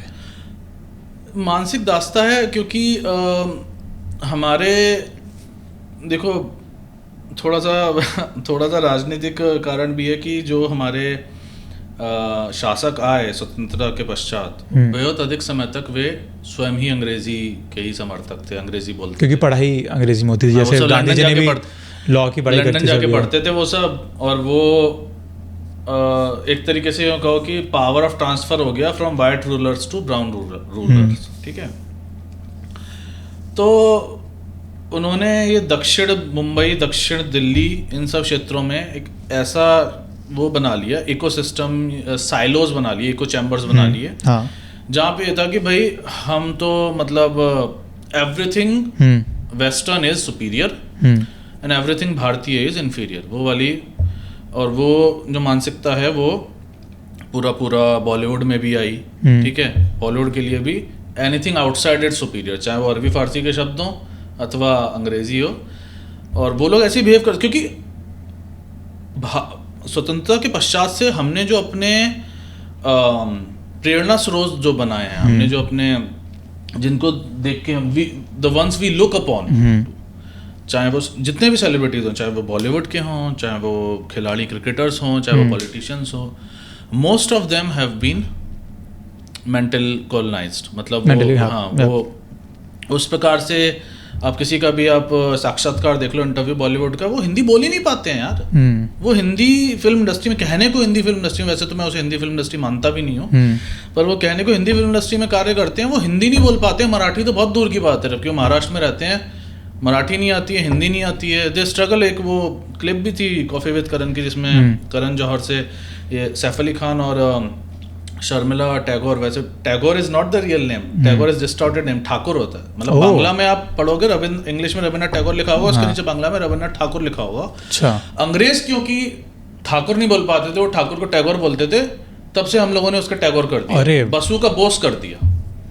Bose is no surname, Bose कोई बांग्ला उपनाम नहीं है, इट्स बसु, सुभाष चंद्र बसु है। उस बांग्ला में बांग्ला पढ़ लेता हूँ स्क्रिप्ट, ठीक है। तो वो बांग्ला लिपि में बसु लिखा होता है, ठाकुर लिखा होता है, ठीक है।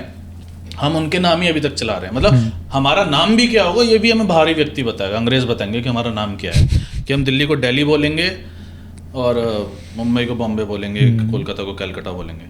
चलो, तो वो क्लिप है, उसमें क्या बोलती है, मोह शब्द। हाँ। तो वो शर्मिला ठाकुर बोलती है, पुत्र मोह है मेरा सैफ के प्रति, ठीक है। हाँ। तो करण जौहर पूछता है मोह क्या होता है, व्हाट इज मोह? तो शर्मिला कहती है कि अरे तुम लोग बताओ, तुम लोग हिंदी फिल्म इंडस्ट्री में कार्य करते हो, ना सैफ को मोह का अर्थ पता है, ना करण जौहर को मोह शब्द का अर्थ पता है। मोह के धागे गाना बना डाला इन लोगों ने लेकिन इन लोगों को मोह शब्द का अर्थ नहीं पता है, and they work in Hindi film industry. ऐसा कोई दूसरी फिल्म इंडस्ट्री का कर सकता है क्या? मैं तो कहूँगा भारत की कोई दूसरी फिल्म इंडस्ट्री का भी नहीं कर सकता। जो ये जो अन्य फिल्म इंडस्ट्री हैं भारत की, मैं उन्हें क्षेत्रीय फिल्म इंडस्ट्री तो कहता भी नहीं हूँ, because they are as much representative of Bharat as Bollywood.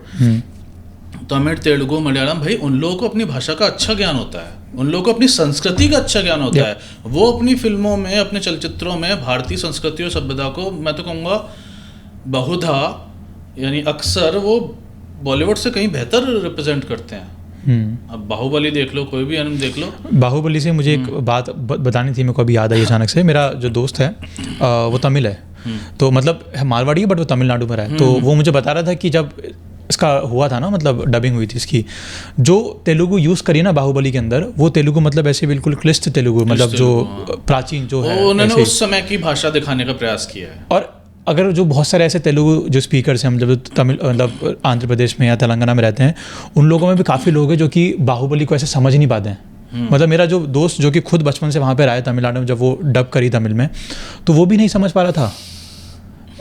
वो लोग बहुत कार्य करते हैं अपनी भाषाओं पे, वो संस्कृति और सभ्यता को भी वो ढंग से दिखाते हैं। मतलब वहाँ पे भी अपवाद हैं, मैं ये तो नहीं कहूँगा कि उनकी सारी फिल्में अच्छा ही दिखाती हैं, वो विवादास्पद फिल्में वो वे भी बनाते हैं, पीछे नहीं है, परंतु वो बहुत क्षेत्रों में बॉलीवुड से बहुत बेहतर है, बहुत बेहतर है। भाषा के तो क्षेत्र में चलो है ही बेहतर। हाँ, तो अब मैं बताता हूँ कि क्यों भारतीय भाषाओं का पतन कैसे हो रहा है, अथवा क्यों आवश्यक है हमारा अपनी भाषाओं को अपनी लिपि में, अपनी स्क्रिप्ट में लिखना। आज के समय में कोई भी व्यक्ति 10वीं के बाद, एक तो वो अपनी भाषा विद्यालय में पढ़ता नहीं, 10वीं में आखिरी बार उसने हिंदी, मराठी, पंजाबी जो भी पढ़ी होती है 10वीं तक पढ़ी होती है, उसके पश्चात मतलब मैंने भी कॉलेज में सिर्फ एक औपचारिक तौर पे पढ़ी थी, मतलब अपवाद ही कहूँगा मैं उसे। बाकी और कोई जो भी बीटेक, MBBS कुछ भी कर रहा हो, लॉ कर रहा हो, वो भाषा नहीं पढ़ता है। वो 10वीं के पश्चात वो केवल और केवल अंग्रेजी के संपर्क में रहता है। तो मैंने क्या देखा है, मतलब मुझ में ये तैश क्यों आया, ये ज़ील क्यों आई कि मतलब भाषा का क्या गर्त में जा रही है, पतन हो रहा है, कि भाई कोई हिंदी में एक वाक्य नहीं लिख पाता है।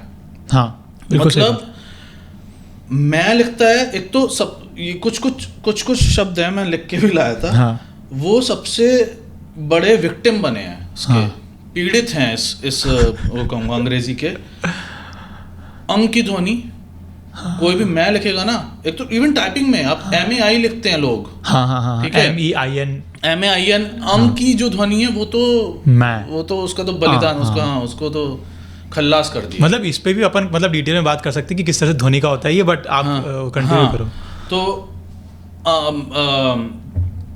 मैं आ रहा हूँ को MAIN, मैं आ रहा हूँ, हाँ। नहीं, मैं सबसे बढ़िया उदाहरण देता हूँ, नहीं, ठीक है। और नहीं जो हिंदी में लिखा रहता है, जो ठीक शब्द है, न, धन, ह, ई की मात्रा और अंग की बिंदी। पहले लोगों ने, जब जब मोबाइल आया 2010, 11, 12 में, तो भाई मैं तो सदा से भाषाओं के प्रति बड़ा सजग रहा हूँ, और मैं बाल्यावस्था से गीता प्रेस की पुस्तकें पढ़ता रहा हूँ, रामचरितमानस, ये सब। तो उस कारण मेरी भाषा पे पकड़ अच्छी थी, और मैं बड़ा इसके प्रति वो रहता था, गंभीर रहता था कि भाई भाषा की टांग नहीं तोड़नी है। इवन अंग्रेजी की भी, when I write English, I try to be as accurate as I can, ठीक है। पहले तो मैं लिखता था NAHIN, और मैं भाई बीटेक के अंत तक NAHIN ही लिखता रहा हूँ, ठीक है। नहीं, और कोई नहीं लिखता था NAHIN, सब NHI, अभी तो NHI हुआ। फिर NHI से लोग NHI पे आए, और अब NI लिखते हैं भाई। आधे लोग अब NI लिखते हैं, नहीं से नी कर दिया, जेनजी वो नी लिखते हैं। तो पहले अंग की ध्वनि हटाई, फिर ह, ई की मात्रा हटाई, फिर ह हटाया, पता नहीं और कहाँ ले जाएंगे। तो यदि आप अपनी भाषा को लैटिन या रोमन स्क्रिप्ट में लिखोगे, यानी अंग्रेजी की स्क्रिप्ट में लिखोगे, तो आपकी भाषा का तो वध, उसकी हत्या होनी ही है। रोमनाइजेशन तो है, होनी ही है। कितनी सारी जो हैं। अब मुंबई में एक नगर है, मैं तुमसे प्रश्न पूछता हूँ, THANE,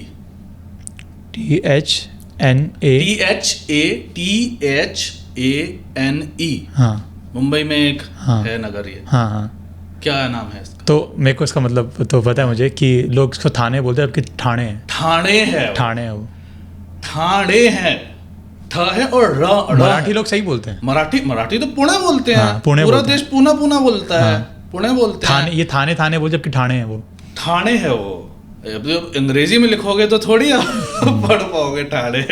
ठीक है, जो मेरा जो सहवासी है तमिल, हाँ, वो जब हम विश्व कप देख रहे थे क्रिकेट का जून में, तो शिवम दुबे को वो डूबे बोलता था, क्योंकि उसे नहीं पता था कि दुबे है। हाँ। वो अंग्रेजी में पढ़ रहा है, अब उसे नहीं पता कि वो द है कि ड है, और वो छोटे ओ की मात्रा आएगी कि बड़े ओ की मात्रा आएगी। और तुम लिख भी नहीं सकते इसको रोमनाइज कैरेक्टर में। इवन तमिल भाषा नहीं, तमिल नहीं होती वो, तमिल होता है, तमिलनाडु होता है। हाँ। और जैसे हम ये ल आता है उसमें, हाँ, एक्चुअली वो होता है, मराठी लोग इस ध्वनि का उपयोग करते हैं। हाँ। ल का तुम पेट बांध दोगे ना, हाँ, वो वाला शब्द होता है। देखा मैं वो शब्द लिखा हुआ। हाँ, वो वाला शब्द होता है, वो वही है तमिल में। अच्छा। जैसे मलयालम नहीं होता, मलयालम होता है। और मैं भी उसको ढंग से नहीं उच्चारण कर पा रहा हूँ, पर यदि जिनको किसी दर्शक को तमिल या मलयालम आती होगी वो समझ पाएंगे। जैसे हम धोनी को क्या कहते हैं, THALA। किसको? धोनी को, महेंद्र सिंह धोनी को। धोनी है वैसे तो उसका नाम, धोनी नहीं है, धोनी है, उसने बोला, बहुत पहले बोला था, लेकिन छोड़ो, वो भी वहाँ पे भी लोग त्रुटि करते हैं। उसे क्या कहते हैं? थाला। हाँ, पर तो तला होता है वो।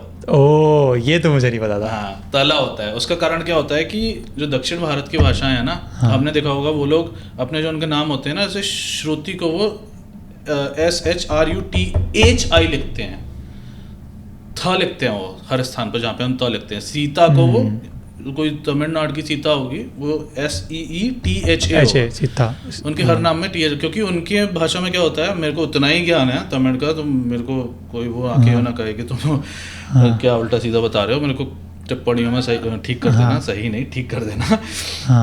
तो उनकी भाषा में क्या होता है कि जो उनकी वर्णमाला है, उनकी जो वर्णमाला है, तो वो लोग जो हमारे क वर्ग, च वर्ग, ट वर्ग है ना, क ख ग घ, ये पूरा एक वर्ग होता है, क ख ग घ, च छ छ ज प फ ब भ ट, ठीक है।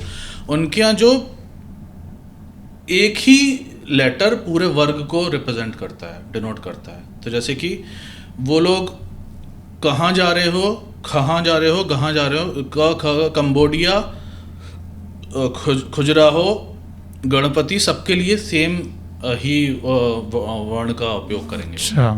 The same letter represents all the 4 sounds, क ख ग घ। उसी तरह तो त थ द ध, उसके लिए एक ही लेटर है।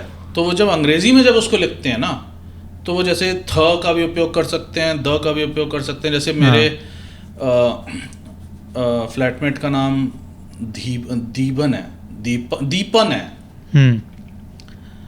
परंतु वो DH लिखता है, ध, क्योंकि ध के लिए भी वो एक ही लेटर है उनके यहाँ, द के लिए भी तो वो है। और प और ब दोनों एक वर्ग में आते हैं, तो दीप या दीब सेम ही लिखेंगे। तो वो अनुभव से आता है कि यहाँ पे हमें क्या पढ़ना है इसको। तो उस कारण अब हम लोग उसका, उनका मतलब कुछ लोग जो सोशल मीडिया पे उसका उपहास उड़ाते हैं कि अरे क्या भाषा है ये वो, परंतु उनकी भाषा का ये कारण है। तो इससे ये साउथ के कैरेक्टर है विजय थलपति, तो लोग विजय थलपति, मतलब नॉर्थ में तो लोग उसको विजय थलपति करते हैं, जबकि उसका सही प्रोनाउंसिएशन है विजय तलपति। तो मेरा तेलुगु दोस्त तलपति बोलता है, ये अब मुझे समझ आया है ना। हाँ, तो इसीलिए हम अंग्रेजी में यदि अपनी भाषाओं को लिखेंगे रोमन या लैटिन स्क्रिप्ट में, तो हमारी भाषाओं का पतन तो होना है। और वो कितना भी लोग आपस में लड़ लें, कन्नड़ा वर्सेस बांग्ला, ये वो फलाना, मतलब सारी भाषाएं डूबेंगी। यदि तुम सत्य में अपनी भाषा से प्रेम करते हो, तो तुम इस बात का समर्थन करोगे कि भाई अंग्रेजी के स्थान पर कोई भारतीय भाषा होनी चाहिए। मुझे इससे कोई अंतर नहीं पड़ता है कि वो हिंदी हो या कन्नड़ा हो। मैं कन्नड़ा, भाई पहली पीढ़ी को समस्या आएगी जब एक बार वो हमारे करिकुलम में, हमारे पाठ्यक्रम में, विद्यालय में वो भाषा प्रवेश कर गई, तो अगली पीढ़ियों को तो वो तो जब धीमे धीमे पढ़ेंगे, बाल्यावस्था से सीखेंगे, तो उनको थोड़ी समस्या आएगी। हाँ, मतलब मुझे लगता है कि अगर आज मैं शुरू करता हूँ तो मुझे थोड़ी समस्या आएगी अभी, बट मेरे आने वाले जनरेशन को नहीं आएगी, क्योंकि प्रॉब्लम्स होंगी। Static friction is more than dynamic friction. ठीक है, साइंस भी आ गई। और यदि इतना ही विवाद है, तो मेरा प्रस्ताव यह है कि 2 भाषाओं को बना दो, सारे वर्गों को प्रसन्न कर दो, है ना। तमिल, मैं तो कहता हूँ तमिल और संस्कृत को बना दो। इस कारण नहीं कि एक दक्षिण भारतीय भाषा है, उत्तर भारत, संस्कृत वाज नेवर उत्तर भारतीय bhasha, it was pan Indian भाषा। केवल उस बेचारी की लिपि हिंदी के साथ साझी है, देवनागरी, तो सब उसको उत्तर भारतीय भाषा क्लब कर देते हैं। बट संस्कृत आप दक्षिण भारत के मंदिरों में जाके देखोगे तो जो 1500-200 वर्ष पुराने मंदिर हैं उनमें आपको तमिल लिपि में, तमिल स्क्रिप्ट में संस्कृत लिखी हुई मिलेगी। बांग्लादेश में, बंगाल में आपको ब्राह्मी लिपि में, इन लिपियों में संस्कृत लिखी हुई मिलेगी। उसको देवनागरी में तो हमने अभी, लिपि थोड़ी महत्वपूर्ण है। हाँ, लिपि तो जैसे देखा जाए तो महाभारत और रामायण भी तो मतलब 200-250 करीब तो वो देवनागरी में थोड़ी लिखी गई थी। और उस समय तो अधिकतर ज्ञान मतलब पास ऑन ओरली होता था ना, मौखिक रूप से होता था, लिखा थोड़ी जाता था। ये लिखना और लिखावट और लिपियां तो बहुत बाद का आविष्कार। हाँ, बिल्कुल। तो संस्कृत एंड तमिल मैं तो प्रस्ताव देता हूँ इन दोनों को साझी भाषा बना दो, क्योंकि दोनों are the most ancient classical languages of Bharat. इसका ना कि इसलिए दक्षिण और नॉर्थ वाला और साउथ वाला एलिमेंट नहीं है, just because they both are classical and the most ancient, सबसे प्राचीनतम भाषाएं हैं। इस कारण मैं तो कहता हूँ कि इन दोनों को बनाना चाहिए। एक मेरा सवाल आया इससे अभी, क्योंकि जब हम बात करते हैं ना तो अंग्रेजी की, जैसे अपन बात करते हैं, अंग्रेजी हो गया, कोई भी दूसरी भाषा हो गई, मुझे लगता है कि भाषा का मतलब एक किसी देश में ऐसा सक्सेसफुल होना या मतलब प्रिवेल होना, इट डिपेंड्स ऑन साहित्य, it depends a lot on साहित्य। और मैंने ये चीज़ नोटिस करी है कि भारत के अंदर साहित्य के बारे में ज़्यादा बात नहीं होती, ह्यूमैनिटीज़ को बहुत नीचा दिखा जाता है, और आई हेट दैट थिंग। और अगर करते भी हैं तो वही शेक्सपियर और हैरी पॉटर, ये वो तो वो भी नहीं है, उसको भी साहित्य के रूप में नहीं देखते लोग। शेक्सपियर को कितने लोग अपने जिस जगह से अपन आते हैं, अपने को शेक्सपियर पता भी नहीं था। 10वीं, चलो मैं 10वीं हाँ, मतलब ऐसे पता था, वैसे जिस तरह से शेक्सपियर की बातें यूएस में चल रही है, जिस तरह से शेक्सपियर को कोट किया जाता है, हमने सिर्फ हमारे इंग्लिश लिटरेचर किताब में शायद एक कोई प्रश्न पढ़ लिया होगा एक बार, पढ़ लिया बस, कि कोई एक एक्ट पढ़ लिया, शेक्सपियर पता है कौन है। बट साहित्य को जैसे पूर्ण रूप से साहित्य हो गया या दर्शन हो गया, इसको हमको नहीं सिखाया जाता। और मुझे लगता है कि अगर मतलब सही भाषा में, जैसे हिंदी भाषा हो गई, संस्कृत भाषा हो गई, उन भाषाओं में अगर तुम साहित्य को पढ़ाओ, बिल्कुल, मैं तो कहता हूँ कि वो अनिवार्य होना चाहिए।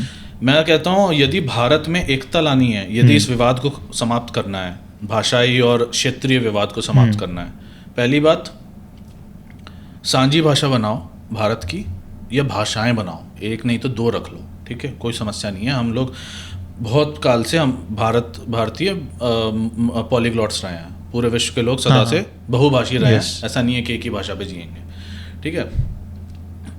साझी भाषाएं बनाओ, उनका साहित्य पढ़ाओ। भाई हमारे भाषाओं में इतना रिच साहित्य लिखा गया, इतना धनी साहित्य लिखा गया, कोई नहीं पढ़ता है। सब मैं बाल्यावस्था में पढ़ा करता था थोड़ी बहुत पुस्तकें, नंदन वगैरह ये सब, अब तो वो लोग पढ़ते ही नहीं है, नंदन, नन्हे सम्राट, और हिंदी की पुस्तकें भी, हिंदी के समाचार पत्र भी। बोल रहा हूँ, कौन कबीरदास के दोहे भी कौन पढ़ रहा है? कबीरदास के दोहे, तुम एक दोहा उठा के देखोगे ना, मतलब इतनी गहराई है एक दोहे के अंदर। लोगों ने सिर्फ मतलब वही हमको हमारी हिंदी कक्षा में मतलब इंट्रोड्यूस करवा देते थे कि भाई एक है रहीम के दोहे हो गए और कबीरदास के दोहे हो गए, लेकिन कभी उसको साहित्य के रूप से, कभी लैंग्वेज के रूप से कभी बताया नहीं गया। घर वालों का भी वही ध्यान रहता था ना कि भाई तो हिंदी में भले ही 70 आ गए, तेरे अंग्रेजी में 90 आने चाहिए। हाँ, तो घर वालों ने भी पूरा समाज का वातावरण ही इतना त्रुटिपूर्ण, इतना बुरा बना रखा, क्योंकि हमारे यहाँ हिंदी को मतलब सिर्फ स्पीकिंग की तरह देखते हैं, व्याकरण के ऊपर कभी आज तक फोकस ही नहीं किया। कुछ नहीं। तो सुमित्रा नंदन पंत और ये सब, उत्तर प्रदेश पूर्वांचल में मैं रहा हूँ, वहाँ से तो इतने बड़े बड़े नाम निकले हैं साहित्यकार। तो एक तो साहित्य पढ़ाया जाए, भाषाएं साझी की जाए, और उससे भी अधिक महत्वपूर्ण हमारी भाषाओं का इतिहास पढ़ाया जाए कि हमारी भाषाएं कहाँ से आई हैं। जब सारे बालक बाल्यावस्था से ये पढ़ेंगे कि भाई अवधी, भोजपुरी, मैथिली, राजस्थानी, पंजाबी, ये सब सारी एक ही उससे माँ से निकली हैं या उन्हीं 2 बहनों से निकली हैं, तो अपने आप ही द्वेष समाप्त हो जाएगा। ठीक है, फिर जब वो देखेंगे कि अरे ये शब्द तो, जब दक्षिण भारत के भी बालक देखेंगे या उत्तर भारत के भी देखेंगे कि अरे भाई ये शब्द तो वहाँ से आए हैं, वहाँ से आए हैं, तो अपने आप द्वेष समाप्त हो जाएगा। फिर जब वो ये भी देखेंगे कि कौन कौन से शब्द बाहर से आए हैं, तो उन्हें ये भी समझ में आएगा कि भाई दूषित हमारी भाषाएं कहाँ से हुई हैं। तो मुझे लगता है भाषा पढ़ाने के साथ साथ भाषाओं का इतिहास पढ़ाना बहुत आवश्यक है, और उससे भी अधिक महत्वपूर्ण कदम होना चाहिए, we need to disenfranchise English in. इस पे मेरे को इतनी हेट मिलने वाली है ना, इस बात में इतनी घृणा मिलने वाली है। नहीं, मैं तो इसी के पक्ष में हूँ, मतलब मैं तो काफ़ी ज़्यादा हमने इतना इंसेंटिवाइज कर दिया है इंग्लिश को कि भाई इंग्लिश से ही आपका प्रोफेशन, इंग्लिश से ही आपका करियर बनेगा, यही आपको आजीविका देगी। अरे तेलुगु तमिल सीख के, बांग्ला सीख के क्या मिल जाएगा यार, तुम फिल्में देख लोगे, और फिल्मों में भी आजकल इंग्लिश ही बोलते हैं वो लोग। OTT प्लेटफॉर्म पे वेब सीरीज बननी है उनमें तो आधे से अधिक इंग्लिश अंग्रेजी बोल रहे होते हैं वो। उन लोग का क्या जो इंग्लिश भी अच्छे से नहीं बोलते ना, हिंदी अच्छे से बोलते हैं। डू यू वांट राइस थोड़ा सा, ऐसे वाले लोग यहाँ पे बहुत है, यहाँ पे भी है, भारत में भी है, यहाँ पे भी ना। उनकी इंग्लिश उतनी अच्छी है, मतलब अगर मैं सिर्फ जब मैं अच्छी भाषा में मतलब अच्छी पकड़ बोलता हूँ तब मैं बोलता हूँ तुम उस भाषा का साहित्य समझ पाते नहीं पाते। वही ना, नहीं समझ सकते नहीं। अरे यार ये लोग, मैं ये नहीं कह रहा कि मेरी इंग्लिश एग्जाम्पलरी है, आउटस्टैंडिंग है, but I am very decent in English. यदि मैं इंग्लिश लिखने पे, बोलने पे और उस पे आऊँ तो मैं कई सारे ऐसे शब्दों का प्रयोग कर सकता हूँ जो बहुत लोग नहीं समझ पाएंगे। और ये बात जब आप कहाँ से आते हो, क्योंकि मैं ग्रामीण और सबअर्बन क्षेत्र से आता हूँ, और मैंने अंग्रेजी बीटेक में आने के बाद ढंग से सीखी। उससे पहले तक तो हम लोगों को नहीं आती थी, हम लोग तो क्लिष्ट अंग्रेजी हिंदी बोलते थे।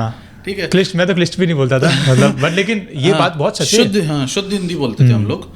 तो हमें अंग्रेजी को, एक सीन है, मैंने अपने ट्विटर पे वो क्लिप डाल भी रखी है, एक तेलुगु चलचित्र का एक दृश्य है जिसमें वो लड़का कह रहा है कि अपने गुरु से, जो उसने उसको, मतलब चलचित्र का मतलब मूवी होता है, मूवी उसने अपने गुरु से, उस शिक्षक ने उसको तेलुगु सिखाई थी विद्यालय में, और वो उसको, अब वो बड़ा हो गया है और वो कह रहा है कि मुझे नौकरी इस कारण नहीं मिल रही है कि मुझ में स्किल की कमी है, मैं बहुत अच्छी कोडिंग जानता हूँ, सब जानता हूँ, मुझे नौकरी इस कारण नहीं मिल रही है क्योंकि मैं अंग्रेजी नहीं जानता हूँ, मैं तेलुगु जानता हूँ। तो वो अपने शिक्षक से ये कह रहा, कंप्लेन कर रहा है वो। तो वो दृश्य है। तो हमें समझना पड़ेगा कि हमें पहले अपने साझे शत्रु को पहचानना है। साझा शत्रु हमारा कॉमन एनिमी है अंग्रेजी। अगर हमें सारी भारतीय भाषाओं को बचाना है, उनका संरक्षण करना है, तो पहले हमें, और उसको हमें डिसइनफ्रेंचाइज करना पड़ेगा, अर्थात कॉमन लैंग्वेज बनाओ दैट शुड रिप्लेस इंग्लिश।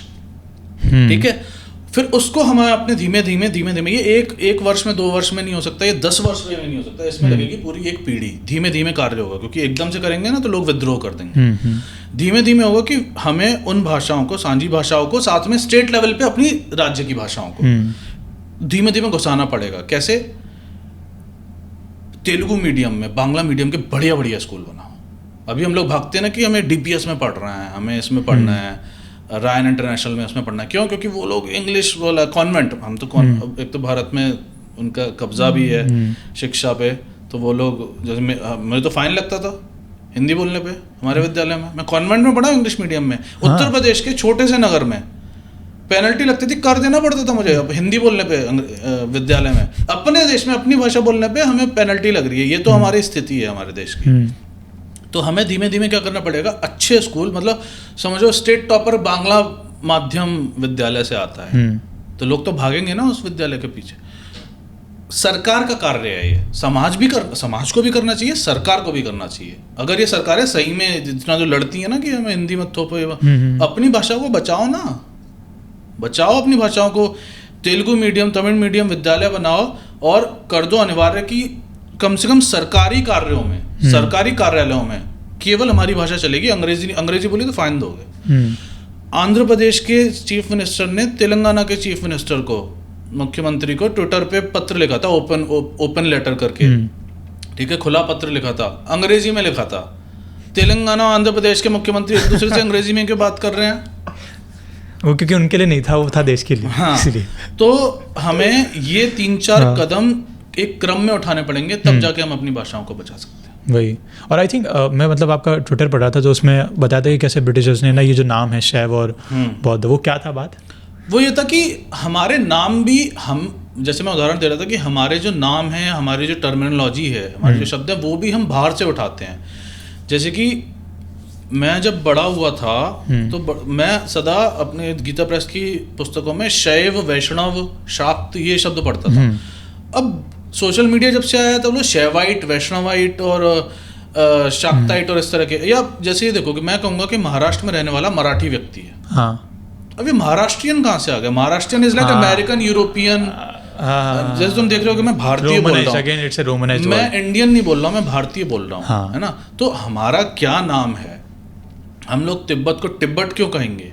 ठीक है, this is a fact, this is a clip I had posted long back on Twitter कि एक भारतीय महिला किसी अमेरिकन से अमेरिकी व्यक्ति से कुछ प्रश्न पूछ रही है और वो तिब्बत को तिब्बत बोल रही है, ठीक है, तो हमारे जो नाम है वो हमें अपने जो मूल नाम है वो रखने चाहिए। जैसे बेंगलुरु है वो बेंगलोर नहीं है, वेल्लूर है वेल्लोर नहीं है, ठीक है, या मैं ही देखता हूँ लोगों को आई एम कैलकाटा बोलते हैं, भाई कोलकाता है। तो अपने जो शब्द हैं, हमारा जो नाम है वो तो हम डिसाइड करेंगे ना, हम निर्णय लेंगे ना कि हमारा क्या नाम है, हमारे नगर का या हमारा। तो वो है कि हमने अपनी पूरी टर्मिनोलॉजी धीमे धीमे, because we want to look cool और we want to look mainstream या क्योंकि अगर तुम ये अंग्रेजी नहीं बोलोगे तो तुम वो जो कूल ग्रुप है तुम उसका पार्ट कैसे बन पाओगे। और अगर तुम उसका पार्ट नहीं बन पाओगे तो साइकोलॉजिकली तुमको तो एक वो लोनली वाला फीलिंग आएगा ही ना, क्योंकि तुमको लगेगा तुम्हारा रेलेवेंस नहीं है, सेल्फ वैलिडेशन, क्योंकि रेलेवेंस नहीं है मेरा। अगर मैं ये नहीं करा तो रेलेवेंस क्या है मेरा। मतलब जब तक मैं अपने समाज में रहता था, अपने समाज का अर्थ है जब तक मैं उत्तर प्रदेश में मुख्यतः रहता था और अपने तरह के व्यक्तियों के बीच में रहता था, तो मेरा कोई भी कज़न या कोई लड़का लड़की दिल्ली बोलता था ना, दिल्ली को दिल्ली, तो हम उसका उपहास उड़ाते, साला अंग्रेज आ गया ये वो, ठीक है। फिर मैं जब बाहर निकला यार, मैं देख रहा हूँ साला सब अंग्रेज दिल्ली बोल रहे हैं। बट उल्टा हो गया पता है क्या? अभी अब आप देखोगे, अभी आपने इंडियाज गॉट लेटेंट करके एक समय रैना का शो है, तो उसमें एक आया था इंसान जो पोएट्री कर रहा था, है ना, वो कविता सुना था। बिल्कुल, कॉलेज का भी एक आया था विनर, 5वें एपिसोड का आया था, वो मेरे कॉलेज का था। अच्छा नाम मुझे अभी तो उसमें एक आया था कंटेस्टेंट जो कि कविता सुना रहा है बिल्कुल ऐसी क्लिष्ट हिंदी में, ठीक है, स्वप्न सलोहा ऐसा करके कुछ था। इंस्टाग्राम। अब आप ये सोचो कि जब वो बोल रहा है ना शब्द, उसने अभी तक कोई मतलब हास्य वाली बात करी नहीं है, लेकिन वो जैसे ही शब्द बोलता है 2 या 3 शब्द, लोग हंसना शुरू कर देते हैं। अब मैं सोच रहा हूँ, अब मेरे को उनको देख के मतलब हंसी नहीं आ रही, मैं बोल रहा हूँ अभी तो उसने कुछ बोला ही नहीं है, क्योंकि मैं हिंदी समझता हूँ, मेरे लिए हिंदी बोलना और हिंदी सुनना इज लाइक नॉर्मल, क्योंकि मैं ओशो के मैं सारे के सारे प्रवचन जितने भी सब हिंदी में देखता हूँ, पूरे हिंदी में। तो वो क्लिष्ट हिंदी जब मैं समझने की कोशिश कर रहा हूँ, लोग हंस रहे हैं उसके ऊपर। मैंने बोला क्या हो गया इन लोग को, उसकी पूरी बात तो सुन लो लोग, लेकिन उसके हर शब्द पे लोग हंस रहे हैं। क्यों उनको हंसी आ रही है कि अरे ये क्या हम ऐसी चीज़ सुन रहे जो कि हमने काफ़ी समय सुनी नहीं है। वही ना, तो उनके लिए वो हास परिहास का एक विषय बन गई हिंदी, शुद्ध हिंदी हास परिहास का। और इसके पीछे बॉलीवुड को बहुत बड़ा हाथ है। बॉलीवुड ने शुद्ध हिंदी बोलने वालों को ऐसे प्रोजेक्ट किया या इस तरह की बातें करने वालों को ऐसे सदा से वो दिखाया, एक विदूषक का किरदार अथवा अर्थात एक कॉमेडियन के रूप में दिखाया है। तो बॉलीवुड ने सदा इस तरह से प्रोजेक्ट किया है कि शुद्ध हिंदी बोलने वाला, और ये तुम वो बोलोगे अरबी फारसी के शब्द बोलोगे तो तुम कुल लगोगे। हाँ अच्छा है, लेकिन काफ़ी मज़ा आया मुझे आपसे बात करके अभी, कि मतलब मैं काफ़ी सारी जो ऐसी बातें ना यहाँ पे मतलब पहली बार कर रहा हूँ किसी से, और जब मैं मतलब ये इसके बारे में मतलब बातचीत करता हूँ लोगों से, तो मतलब कई बार इतना ऐसे कोई डीप इंटेलेक्चुअल डिस्कशन हो नहीं पाता, और मुझे काफ़ी चीज़ों के बारे में पता भी था जो आपने मुझे बताई है, जैसे इतिहास के लेवल पे, जैसे प्राकृत हो गया, ये सब शब्द मैंने सुने हैं डिफरेंट पॉडकास्ट। आई थिंक आमी गणित्री ने बात करी थी एक बार प्राकृत के बारे में, तो मैं सुना हूँ, बट अभी मुझे समझ आ रहा है कि ऐसी कोई बात है जो भी आप करना चाहते हो? और नहीं मैं वही तो देख रहा हूँ, मैं वही देख ही रहा था कि कौन से विषय छूट गए। तो मतलब हमें विद्यालयों में पढ़ाया नहीं जाता है ना ये इसके अपनी भाषा के बारे में ढंग से, प्राकृत और इन सब के बारे में। मतलब प्राकृत तो सुना ही नहीं है, पहली बार अभी सुना हूँ पिछले साल जब पॉडकास्ट देखना शुरू किया, जब लोगों ने ना ऐसे डिस्कशंस करना शुरू किया। मतलब मेरे को लगता है कि कोटा में रहते वक्त भी मैंने प्राकृत के बारे में कभी सुना नहीं सुना, मैंने भी नहीं कभी सुना था, क्योंकि हमारे अब ये देख लो कि यदि कोई सोशल मीडिया पर प्रॉब्लम को PRAUBLAM लिख दे, PROBLEM के स्थान पर PRAUBLEM लिख दे, हंसेंगे लोग, बहुत हंसेंगे, ठीक है। परंतु यदि कोई षटकोण की वर्तनी त्रुटि लिख दे, पहले षटकोण बोल के दिखा पहले, ठीक है, हाँ, अथवा सहस्र या इस तरह कोई भी हिंदी का शब्द त्रुटि, उसमें त्रुटि कर दे, उसमें कोई चूक कर दे, पहली बात तो लोग पकड़ ही नहीं पाएंगे कि ये सही ठीक लिखा है अथवा भूल चूक हुई है। और लिख भी देंगे तो यदि बस उन्होंने ये हो गया ना कि समझ गए ना तुम क्या लिखा है, तो उस पर भी ध्यान देने की आवश्यकता नहीं है कि वर्तनी उसकी जो स्पेलिंग है वो ठीक है या नहीं, क्योंकि उस पर इतना ध्यान ही नहीं, उसको इतनी महत्ता ही नहीं दी जाती है। तो जैसे हमारे विद्यालयों में जैसे ये है, हाँ मैं 1-2 विषय कर लेते हैं। हाँ बिल्कुल। तो मैं यही लाया था दिखाने के लिए। तो जैसे हमारे विद्यालयों में क्या है, जैसे ABCD है ना, अंग्रेजी में डाल दूंगा सामने। हाँ अंग्रेजी जो है उसमें कोई पैटर्न नहीं है, मतलब ए के बाद बी क्यों आया, बी के बाद सी क्यों आया, इसका तुम्हें कारण नहीं पता। ठीक है, मतलब इट्स नॉट ऑर्गेनाइज्ड। और ये अभी मतलब ये अपन को नहीं पता है कि ये है ही नहीं पैटर्न कोई। मुझे तो नहीं पता। हाँ। हो सकता है वो कुछ, हाँ। मुझे तो नहीं मैंने कभी सुना नहीं है। ठीक है, मैंने कभी सुना नहीं है। हाँ। परंतु भारतीय भाषाएं जो हैं, हाँ। वो वैज्ञानिक भाषाएं हैं। अच्छा, मतलब समझाओ मुझे। हाँ, मैं वही लाया ही था दिखाने के लिए, इसी कारण। तो देखो ये जो है ना, अपने जो पूरी वर्णमाला है, ये एक क्रम में ऑर्गेनाइज्ड है। ठीक है। तो हाँ, मतलब जैसे क ख जो है वो सेम साउंड, वो मुख में एक, जैसे क यहाँ पे जैसे ये बना है ये, ठीक है। तो क पूरा एक वर्ग पहले एक स्थान से आएगा, जैसे ओष्ठ्य। ओष्ठ्य मीन्स ओष्ठ, होठ को कहते हैं। तो ये जो प वर्ग है, ये पूरा ओष्ठ्य वर्ग है। ठीक है, इसकी सारी ध्वनियां होठ से निकलेंगी। प, फ, ब, भ, म। हाँ। और हर एक शब्द पे पीछे की ओर जाती जाएगी जीभ। प, फ, ब, भ, म। हाँ। ठीक है, फिर ये क वर्ग जो है, ये पूरा गटरल है, कंठ से, कंठ्य, कंठ से आएगा। क, ख, ग, घ, हाँ। य। इसीलिए शाहरुख खान जब अरबी सिखाने का हमें प्रयास करता है, तो वो कहता है कि खान फ्रॉम द एपिग्लॉटिस। ठीक है, तो ख हमारा और उनके में थोड़ा अंतर है कि वो थोड़ा भारी बोलते हैं, ख बोलते हैं। वो गरीब, उनका खान यहाँ से अपना यहाँ से निकलता है। हम लोग गरीब बोलते हैं, वो लोग गरीब। गरीब। ठीक है, तो ये सारे जो हैं, पहली बात मतलब ये पीरियोडिक टेबल समझ लो इसे, मतलब both horizontally as well as vertically. Vertically और हॉरिजॉन्टली। It makes sense. ठीक है, it's exactly like periodic table कि एस्पिरेटेड अनएस्पिरेटेड साउंड्स यहाँ से, क और ख जो है उनमें मुख से वायु कम निकलेगी, पवन कम निकलेगी। अघोष हार्ड। सघोष ग, घ, ज, झ, ब, भ, ड, ढ, द, ध, इसमें थोड़ी सी एयर पास होगी, थोड़ी सी वायु निकलेगी। ठीक है, तो हमारी जो वर्णमाला है ये सेम गुरमुखी में है, हाँ। सेम बांग्ला में है, सेम गुजराती में है। ठीक है, सारी वर्णमाला एक ही है, क्योंकि हमारी जो भाषाएं हैं, they are well organised, they have a reason, they have a pattern. स्वर और व्यंजन क्यों है, स्वर और व्यंजन हमें तो विद्यालय में ये तक नहीं पढ़ाया जाता कि ये और ये की ध्वनि क्या होती है। हम सब इसको न ही बोलते हैं। हाँ। ठीक है, हम इन सबको ना बोल देते हैं। हाँ, निया। और तो ढ को भी ना बोलने लगे हैं अंग्रेजी के कारण, क्योंकि हम अंग्रेजी में पढ़ते हैं, तो अंग्रेजी में एन की साउंड नहीं होती है। हाँ। हम इसीलिए नहीं, यदि हम प, उ, ड़, पुणे पढ़ेंगे ना, तो हम ड़ पढ़ेंगे। परंतु हम जब PU नहीं पढ़ेंगे तो हम पुणे ही पढ़ेंगे, क्योंकि वो इसी कारण हमारे नहीं कोई बोलेगा। Because English does not have those sounds. English does not have the Tamil ड़ sound. English does not have ड़ sound. English does not have so many of these sounds. हम कृष्ण होता है वो। पहले तो हमें तीनों श में ही अंतर नहीं पता होता, बीच वाला शायद षटकोण वाले को सब श बोलते हैं। हम कृष्ण बोलते, सही बात है। हाँ, जबकि लिखते हम कृष्ण है, और बोलते हम कृष्ण है। हम कृष्ण में न तो नीचे वाली र को बोल पाते हैं, हम उसे र बोलते हैं, वो र नहीं है, वो र यहाँ से आती है ध्वनि।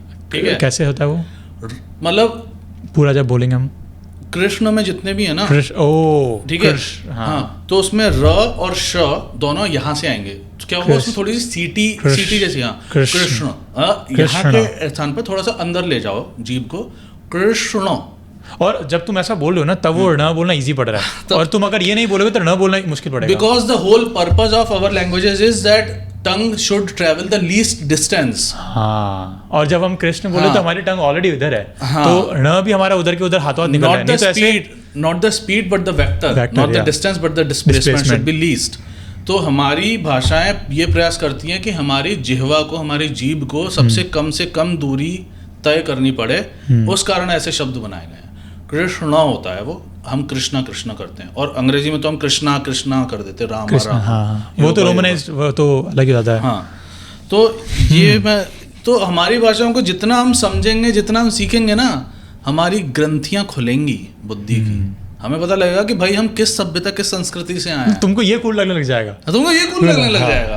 अब भाई ये अब जब मैं प्रेजेंट कर रहा हूँ, डू आई लुक कूल और नॉट? अरे बिल्कुल भाई, मतलब जब ये बता रहे हो ना, तो मतलब मैं तो सेपियोसेक्सुअल आदमी हूँ। मेरे को तो मतलब मेरे को मतलब इंटेलेक्चुअलनेस जो होता है, मतलब कोई भी अगर कोई ऐसी कोई बात कर देना जिसको लेके वो पैशनेट और मुझे कुछ नया सीखने को मिला, मैं चले जाऊँगा सीखने। मेरे को सिखा दो बस, आप कुछ नया सिखा रहे हो, मैं आ रहा हूँ, कुछ भी हो। भारतीयों को बुद्धि पसंद है, तो भारतीयों को इस कारण ये पढ़ना चाहिए क्योंकि ये बुद्धिआत्मक चीज़, ये बुद्धिमान वस्तु है। मेरे को तो ज़्यादा मजा आता है हिंदी में सुनने में, पता है, मतलब मेरे को ज़्यादा मजा आता है। और जैसे अंग और अंग, हाँ, आजकल तो लोग मतलब चंद्रबिंदु तो अदृश्य ही हो गया है सोशल मीडिया से, कोई नहीं लिखता, सब कुछ भी लिखते हैं। कहाँ? क्योंकि गूगल के उसमें वो टाइप करते हैं ना, वो KAHAN, उससे वो गूगल क्या है, गूगल कीपैड जब अंग्रेजी से हिंदी में परिवर्तित करता है लिपि में, तो वो चंद्रबिंदु नहीं आती है उसमें, वो सिर्फ अंक की आती है। ठीक है, अगर आपको चंद्रबिंदु लगानी है ना, तो आपको हिंदी कीपैड खोलना पड़ेगा। और अधिकतर लोग जो हिंदी में टाइप करते हैं, वो इंग्लिश से हिंदी वाला टाइप करते हैं।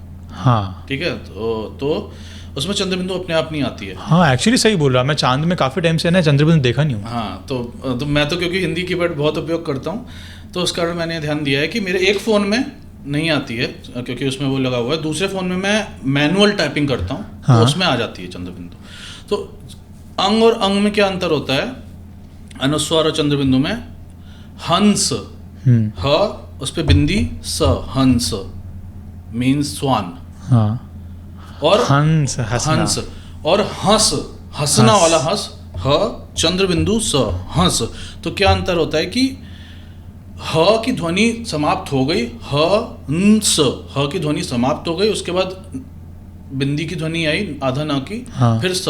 और हंस में क्या होगा? ह और न की ध्वनि एक साथ निकलेगी, हंस, हंस में नाक से ध्वनि आएगी, हंस नेजल साउंड आएगी, और हंस में ह फिर न फिर स। लेकिन ये सब हमें कभी पढ़ाया नहीं गया, मतलब पढ़ाया भी गया होगा तो मुझे स्मरण नहीं है।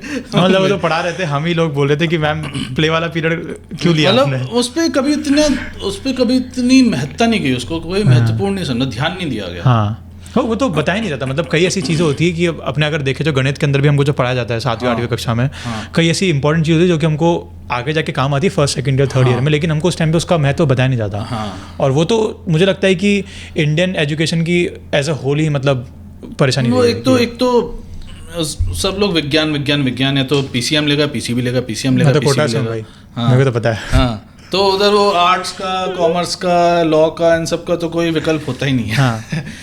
तो और दूसरा बॉलीवुड। हाँ, मेरे को बॉलीवुड पे, मेरे को सबसे पहले तो आप एक ऐसा इंस्टेंस बताओ। मेरे को पता है आपने बॉलीवुड पे आपको एक अच्छा लंबा मोनोलॉग देना है, थीसिस लिख सकते हो कि किस तरह से उसने ना पूरा भाषा को मतलब सत्यानाश करके रखा है। तो अब मुझे इंस्टेंसेस बताना थोड़े बहुत, जो कि मतलब काफ़ी ऐसे इंस्टेंसेस जो कि लोग रिलेट कर पाए। जैसे एक तो आदि पुरुष एक बहुत बड़ा इंस्टेंस है, और कोई ऐसा बहुत फेमस सॉन्ग हो जहाँ पे आपने कुछ नोटिस किया हो जो कि गलतियाँ उनकी, तो अब बताओ। इतने सारे हैं, शुरू करो आप। बॉलीवुड को नित्यानंद जी मौलावुड कहते हैं, कराची वुड कहते हैं लोग, उर्दू वुड कहते हैं, कचरा वुड कहते हैं। ठीक है, तो बॉलीवुड क्या करता है, मुझे इससे कम समस्या है कि आपने अरबी या फारसी के शब्दों का प्रयोग किया, समस्या है, पर कम एक तो कम भी बाहर से आया है, कम भारतीय शब्द नहीं है, कम के अल्प समस्या है या न्यून समस्या है कि आपने अरबी फारसी शब्दों का प्रयोग किया। मुझे समस्या इस बात से अधिक है कि आपने उनको ठूसा है, अर्थात जहाँ पे वो शब्द नहीं भी आने चाहिए थे तब भी आप उन शब्दों को लाते हो। जैसे कि मैं और तुम कैसे पृष्ठभूमि से हैं, बैकग्राउंड से हैं, हिंदी भाषी पृष्ठभूमि से हैं, बिल्कुल सब अर्बन कस्बों से हैं, छोटे ग्रामीण परिवेश से हैं, उत्तर प्रदेश और राजस्थान के। तो यदि मैं तुमसे बातचीत करूंगा, वार्तालाप करूंगा, तो कैसे बोलूँगा कि अरे यार, हे भगवान, ये क्या हो गया यार, ये शब्द का मैंने प्रयोग क्यों कर लिया, ऐसे, मतलब this is the natural language that will come out. ये नैसर्गिक प्राकृतिक भाषा है, ठीक है। बॉलीवुड क्या करता है, मेरे तुम्हारे जैसे पात्रों को ऐसे बात करते हुए दिखाएगा, इस लफ्ज को दोबारा एक दफा तुमने यूज कर लिया, दोबारा यूज मत करना, ठीक है। लफ्ज दफा, ठीक है। प्रयोग जैसे शब्दों का तो मुझे लगता कभी 2-3 दशकों से प्रयोग किया ही नहीं होगा उन लोगों ने। बाहुबली जैसी चलचित्रों को छोड़ के। तो वो जबरदस्ती ठूंस के हिंदी भाषी पात्रों को अरबी फारसी के शब्द बोलते हुए दिखाते हैं, ठीक है। और न केवल वो डायलॉग्स में इस शब्दों को रखते हैं, गीतों में तो अलग स्तर पे चल रहा है उनका खेल, ठीक है। जैसे गैंगस्टर है, गैंगस्टर मूवी आई थी इमरान हाशमी, कंगना रनौत और इसकी शाइनी आहूजा की, उसमें गीत है, बहुत प्रसिद्ध गीत है, या अली रहम वाली या अली, ठीक है। तीनों किरदार, तीनों पात्र जो हैं वो हमारे जैसे हैं। वो ये गीत कैसे वो क्या, इज इट नेचुरल? नहीं ना। या ये लड़का हाय अल्लाह कितना है दीवाना, कितना मुश्किल है यार इसको समझाना, पुरानी गीत है, उसके तुम जाके पात्रों के नाम पढ़ लेना, उनका बैकग्राउंड पढ़ लेना। या कभी खुशी कभी गम का, ये लड़का हाय अल्लाह हाय हाय रे अल्लाह, ठीक है। या इस प्रकार के और भी दिलनशी गीत ले उठा लो। क्या तुम्हें आज तक दिलनशी का अर्थ पता है? नहीं, ठीक है। या नहीं पता ना, नहीं पता। फलक देखूं जमीन देखूं जहां देखूं तेरा चेहरा वहीं देखूं, फलक का अर्थ पता है? आज तक पता है? हाँ, मतलब आज तक नहीं पता है। नहीं पता ना। फलक, दिलनशी और पता नहीं क्या क्या, रुसवाई और भगवान जाने कौन कौन से शब्द हैं, ठीक है। रुसवाई तो शायद भारत का रुष्ट से आया होगा मुझे लगता है, परंतु इतने सारे शब्द गीतों में, विशेषतः गानों में, ठीक है। नित्यानंद ने तो अच्छा खासा पूरा वो बता ही रखा है कि उन्होंने तो चुन चुन के लाए हैं वो शब्द की किस तरीके से अरबी फारसी शब्दों को ठूसा गया है। यदि तुम ऐसे पात्र को दिखाओ जो कि उस पर सटीक बैठता है, यदि तुम ऐसा दिखा रहे हो कि जो उस पृष्ठभूमि से है, तो समझ में आती है ये बात। और यदि कोई कहे कि अरे नहीं ये तो गलती से हो गए, तो बाय मतलब वो तो बस गीत लिखते समय फ्लो में अरबी फारसी के शब्द आ गए, तो भाई अगर इतना रैंडम प्रोबेबिलिटी डिस्ट्रीब्यूशन था तो कभी गलती से संस्कृत के गीत क्यों नहीं बने? कभी मैंने ये क्यों नहीं देखा गीतों में कि हे प्रभु ये क्या हो गया, या हे खुदाई क्यों आता है, हे भगवान है, हे खुदाई। वो उसका भी गीत है ना, ए खुदा मुझको बता तू रहता कहाँ तेरा पता, ठीक है। तो ऐसे कभी बाय मिस्टेक रैंडमली इस भगवान तो नहीं आया, या कोई संस्कृत के निष्ठ शब्द तो नहीं आए, या कोई ब्रज भाषा के शब्द तो नहीं आए। नहीं, इन्होंने इन्हीं शब्दों का इतना प्रचलन कर दिया ना आज के टाइम पे कि अब आने वाले जितने भी गाने हैं, तो उससे ये समझ में आता है कि वो जानबूझकर किया गया है, जानबूझकर। ऑल षड्यंत्र है, this is deliberate, very very deliberate, not from today but since 50-60s। कौन है इसके पीछे? बहुत लोग हैं, मैं तो एक तो नहीं होगा, ठीक है। तो वो उस कारण हमारे जो शब्द हैं, मतलब जैसे मुझे लगता है जैसे प्रवेश के स्थान पर दाखिला और ये सब, मतलब मुझे ये सब मतलब डेलिब्रेट है यार। मतलब आप बिहार का पात्र दिखा रहे हो और उसे ऐसे शब्द लफ्ज और ये सब बोलते हुए दिखा रहे हो, कोई नहीं बोलता यार, मैंने कभी नहीं सुना। हाँ, सही बात है, ठीक है। लेकिन आप उनको डायलॉग्स में, उनके गीतों में वही, और जब आप वही गीत बार बार पूरे दिन सुनोगे तो वो आपके साइके पे ऐसा प्रभाव पड़ेगा कि आप उन्हीं शब्दों का दिन भर प्रयोग करने लग जाओगे, है ना। अब आवश्यक क्यों नहीं आया कभी किसी गीत में? आवश्यक आ सकता था, जरूरी के स्थान पर, ठीक है। तो ऐसे कितने सारे आप देखोगे। और मैं तो कहता हूँ इतने सारे दर्शक जो होंगे जो कि कंप्यूटर साइंस, हर दूसरा व्यक्ति तो कंप्यूटर साइंस पृष्ठभूमि से होगा, आप कोई सॉन्ग्स का वो उठाओ, डेटा उठाओ, पूरा यहाँ पे बैंक रेपोजिटरी उठाओ, जहाँ पे बॉलीवुड सॉन्ग्स का रेपोजिटरी हो, और उस पर आप कोड रन करके देखो कि कितनी बार ये शब्द, एक उर्दू शब्द, एक वो बनाओ, क्या कहते हैं उसे, टेक्स्ट माइनिंग में, मतलब एक लिस्ट बनाओ उर्दू, मतलब ये अरबी फारसी शब्दों की, और फिर एक थोड़े संस्कृत प्राकृतनिष्ठ भारतीय शब्दों की एक सूची बनाओ, and then run the code कि कौन सा शब्द कितनी बार आया है। मोस्टली मतलब वो उर्दू और फारसी शब्द निकलेंगे, and then see the difference. I mean it can be proven scientifically with evidence, it can be proven. You will see the difference, stark difference. और भारतीयों को ये तक नहीं पता होता कि कौन सा शब्द किस मूल का है। मतलब मुझे तो इस कारण पता है क्योंकि मैं बाल्यावस्था से गीता प्रेस की पुस्तकें पढ़ता था, उसमें वो लोग संस्कृत और प्राकृतनिष्ठ शब्दों का प्रयोग करते हैं। तो उस कारण मुझे अपने आप पता चल जाता है कि कौन सा शब्द, मतलब तुक्का मेरा 90-95% ठीक बैठता है कि कौन सा शब्द भारतीय होगा, कौन सा शब्द बाहर का होगा। मतलब आप लेकिन डिफरेंस बता पाते हो फारसी और फारसी अरबी मैं उतना नहीं बता पाऊंगा, परंतु इतना मुझे पता चल जाएगा कि ये भारत का नहीं है, बाहर का है। ठीक है, तो मेरे 95% से भी अधिक तुक्का ठीक बैठता है, क्योंकि जो शब्द मैंने कभी गीता प्रेस की या अपने ग्रंथों में नहीं देखे वो सब बाहर के होते हैं। ठीक है, लेकिन सामान्य जनता को इतना अभाव है इस ज्ञान का, इतना ज्ञान है कि आप देखो हम लोग अब अरबी फारसी के शब्दों के नाम रखने लगे हैं। खुशामदीद शब्द सुना है? खुशामदीद कहाँ से होगा? मतलब अरबी या फारसी में बाहर से होगा, तो खुशी शब्द भी बाहर से होगा। हाँ, और खुशी नाम होता है हमारा। खुशी तो लेकिन मुझे खुशी पता है अब नाम रखने लगे हैं। प्रसन्न जो है शब्द, प्रसन्न, हर्ष। अब ये बताओ, कोई फारस अथवा किसी अरब देश का व्यक्ति हर्ष, प्रसन्न अथवा अशोक, अशोक का भी अर्थ वही हुआ, बिना शोक का, एक प्रकार से खुशी या हर्ष, क्या वो लोग कभी ये नाम रखेंगे? परंतु हम लोग तो कूद कूद के तमन्ना नाम रख रहे हैं, खुशी नाम रख रहे हैं, और पता नहीं नामों पे तो चलो नित्यानंद जी ने पूरी पीएचडी करी रखी है, उन्होंने तो बता ही रखा है कि आजकल लोग बस भेड़ चाल में कुछ भी नाम रख लेते हैं। आंश आंश आना चाहिए कि आंश, ईयांश, वांश, वांश, ये कुछ तो नया ही है, ब्रह्मास्त्र के बाद कुछ तो हुआ है। भले ही उनके शब्दों का कोई अर्थ ना हो, तो भारतीयों को ये तक नहीं पता होता कि हमारे शब्द कौन से, हमारे नाम क्या है। हम लोग बस जो भी नाम प्रचलन में है हम लोग रख लेते हैं, परंतु हमारे नाम तो बाहर के लोग नहीं रखते।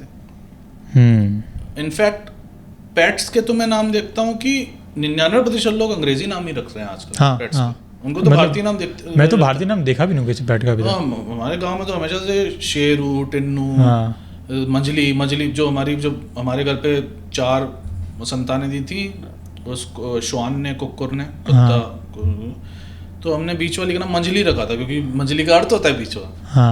तो हमने तो कोई अंग्रेजी नाम नहीं रखे थे उनके, हमने जो थी वही रखा, सारे भारतीय। टिन्नी छोटे वाले का, और बड़की बड़े वाली का। ये मैं तो वही लड़ पड़ता घर वालों से कि तुमने ये सब कैसे पीटर और ये सब नाम क्यों रख दिए। जहाँ के वो नाम है वो रखें, मुझे उससे कोई समस्या नहीं है, लेकिन हम तो अपने नाम अपने रख सकते हैं ना। राइट। ये तो बहुत बड़ी समस्या है अगर देखा जाए ना, तो मतलब तो इस सबका आपस में जुड़ाव है। भाषा, नाम, संस्कृति सब एक दूसरे से जुड़ी हुई हैं। और हमारे संस्कृति में तो, हमारी सभ्यता में तो ये माना गया है कि ब्रह्मांड की रचना ध्वनि से हुई है। ओम से, शिवजी के नृत्य से, इन सब से सृष्टि की रचना हुई है। ब्रह्मांड मतलब अलग अलग थ्योरी में मेरे को बहुत डिटेल ज्ञान नहीं है, before anybody comes at me, but तो ध्वनि का, वाणी का, शब्दों का ज्ञान होना चाहिए, आवश्यक है। स्पेशली विशेषतः यदि आप किसी ऐसे क्षेत्र में जा रहे हो जहाँ पे इनकी अधिक महत्ता है, जैसे कि आप गीत लेखन में जा रहे हो, if you want to be lyricist, singer, संगीत क्षेत्र में जा रहे हो, तो आपको अपनी भाषा में ही शब्द पढ़ने चाहिए, अन्यथा आप उसमें त्रुटि कर दोगे बजाने में, उसमें वो तो कर ही रहे हैं। शास्त्रीय संगीत में आपको अड़वा को ना पढ़ोगे तो आप शास्त्रीय संगीत कैसे उसमें कार्य कर सकते हैं। मेरे जो मैं मतलब म्यूजिशियन हूँ, तो मेरे म्यूजिक टीचर जो थे, मतलब वो मेरे को जब भी मैं कोई छोटा ख्याल या बड़ा ख्याल जो हम प्रैक्टिस करते थे, तो उसके अंदर कोई भी ऐसा कोई शब्द आता था ना, तो वो मुझे डांट देते थे कि भाई तू जैसे बोल रहा है ऐसे नहीं बोलते।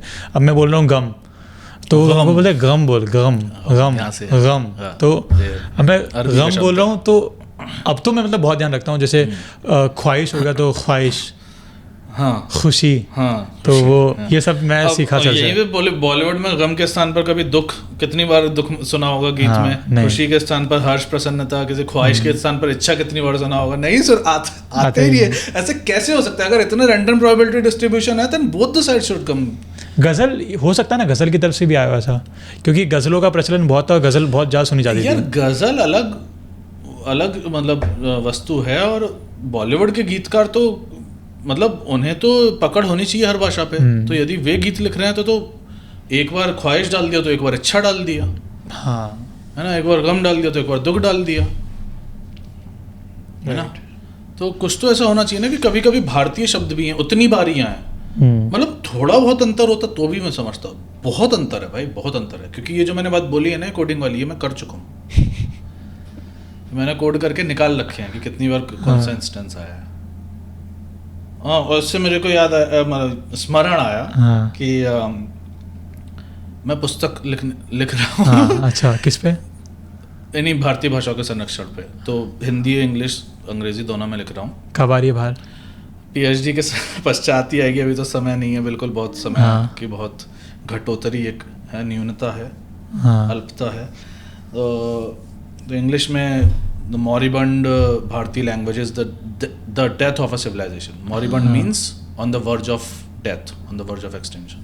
Okay, moribund. मॉरिबंड भारतीय languages, death of a civilization, और हिंदी में मरणासन्न भारतीय भाषाएं। अरे क्या बात है।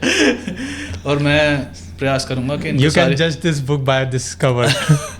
प्रयास करूंगा कि इस पुस्तक का सारी भारतीय भाषाओं में अनुवाद हो, ताकि पूरे भारत तक पहुंच सके। अंग्रेजी वाली तो पहुंचनी चाहिए होपफुली, परंतु बहुत तरीके हैं। अपन जब आपकी किताब बाहर आए, पुस्तक बाहर आए, अपन वापस से पॉडकास्ट करेंगे। हाँ अवश्य।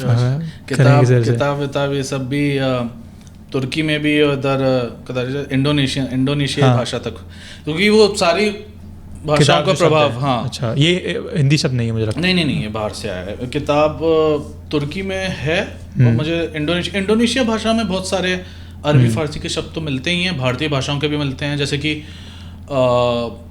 अरबी फारसी के तो मिलेंगे ही, ठीक है, इंडोनेशिया, मलेशिया में, और वो मैं पकड़ लेता हूँ क्योंकि हिंदी में भी हमारे वही शब्द होते हैं बहुत सारे।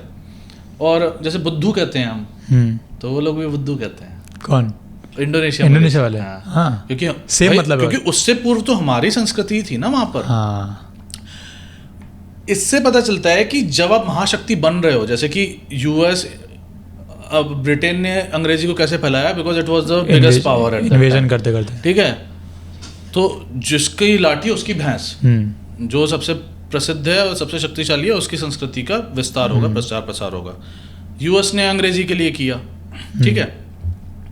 भारत जब स्वर्णिम युग में था, जब भारत के राजा महाराजा विश्व में कर रहे थे, तो हम जापान तक पहुंचे थे कि नहीं पहुंचे थे? बौद्ध लोग जापान तक, पूरे पूर्वी एशिया में भारतीय संस्कृति थी, इंडोनेशिया, मलेशिया, फिलीपींस तक थी, ठीक है। हाँ।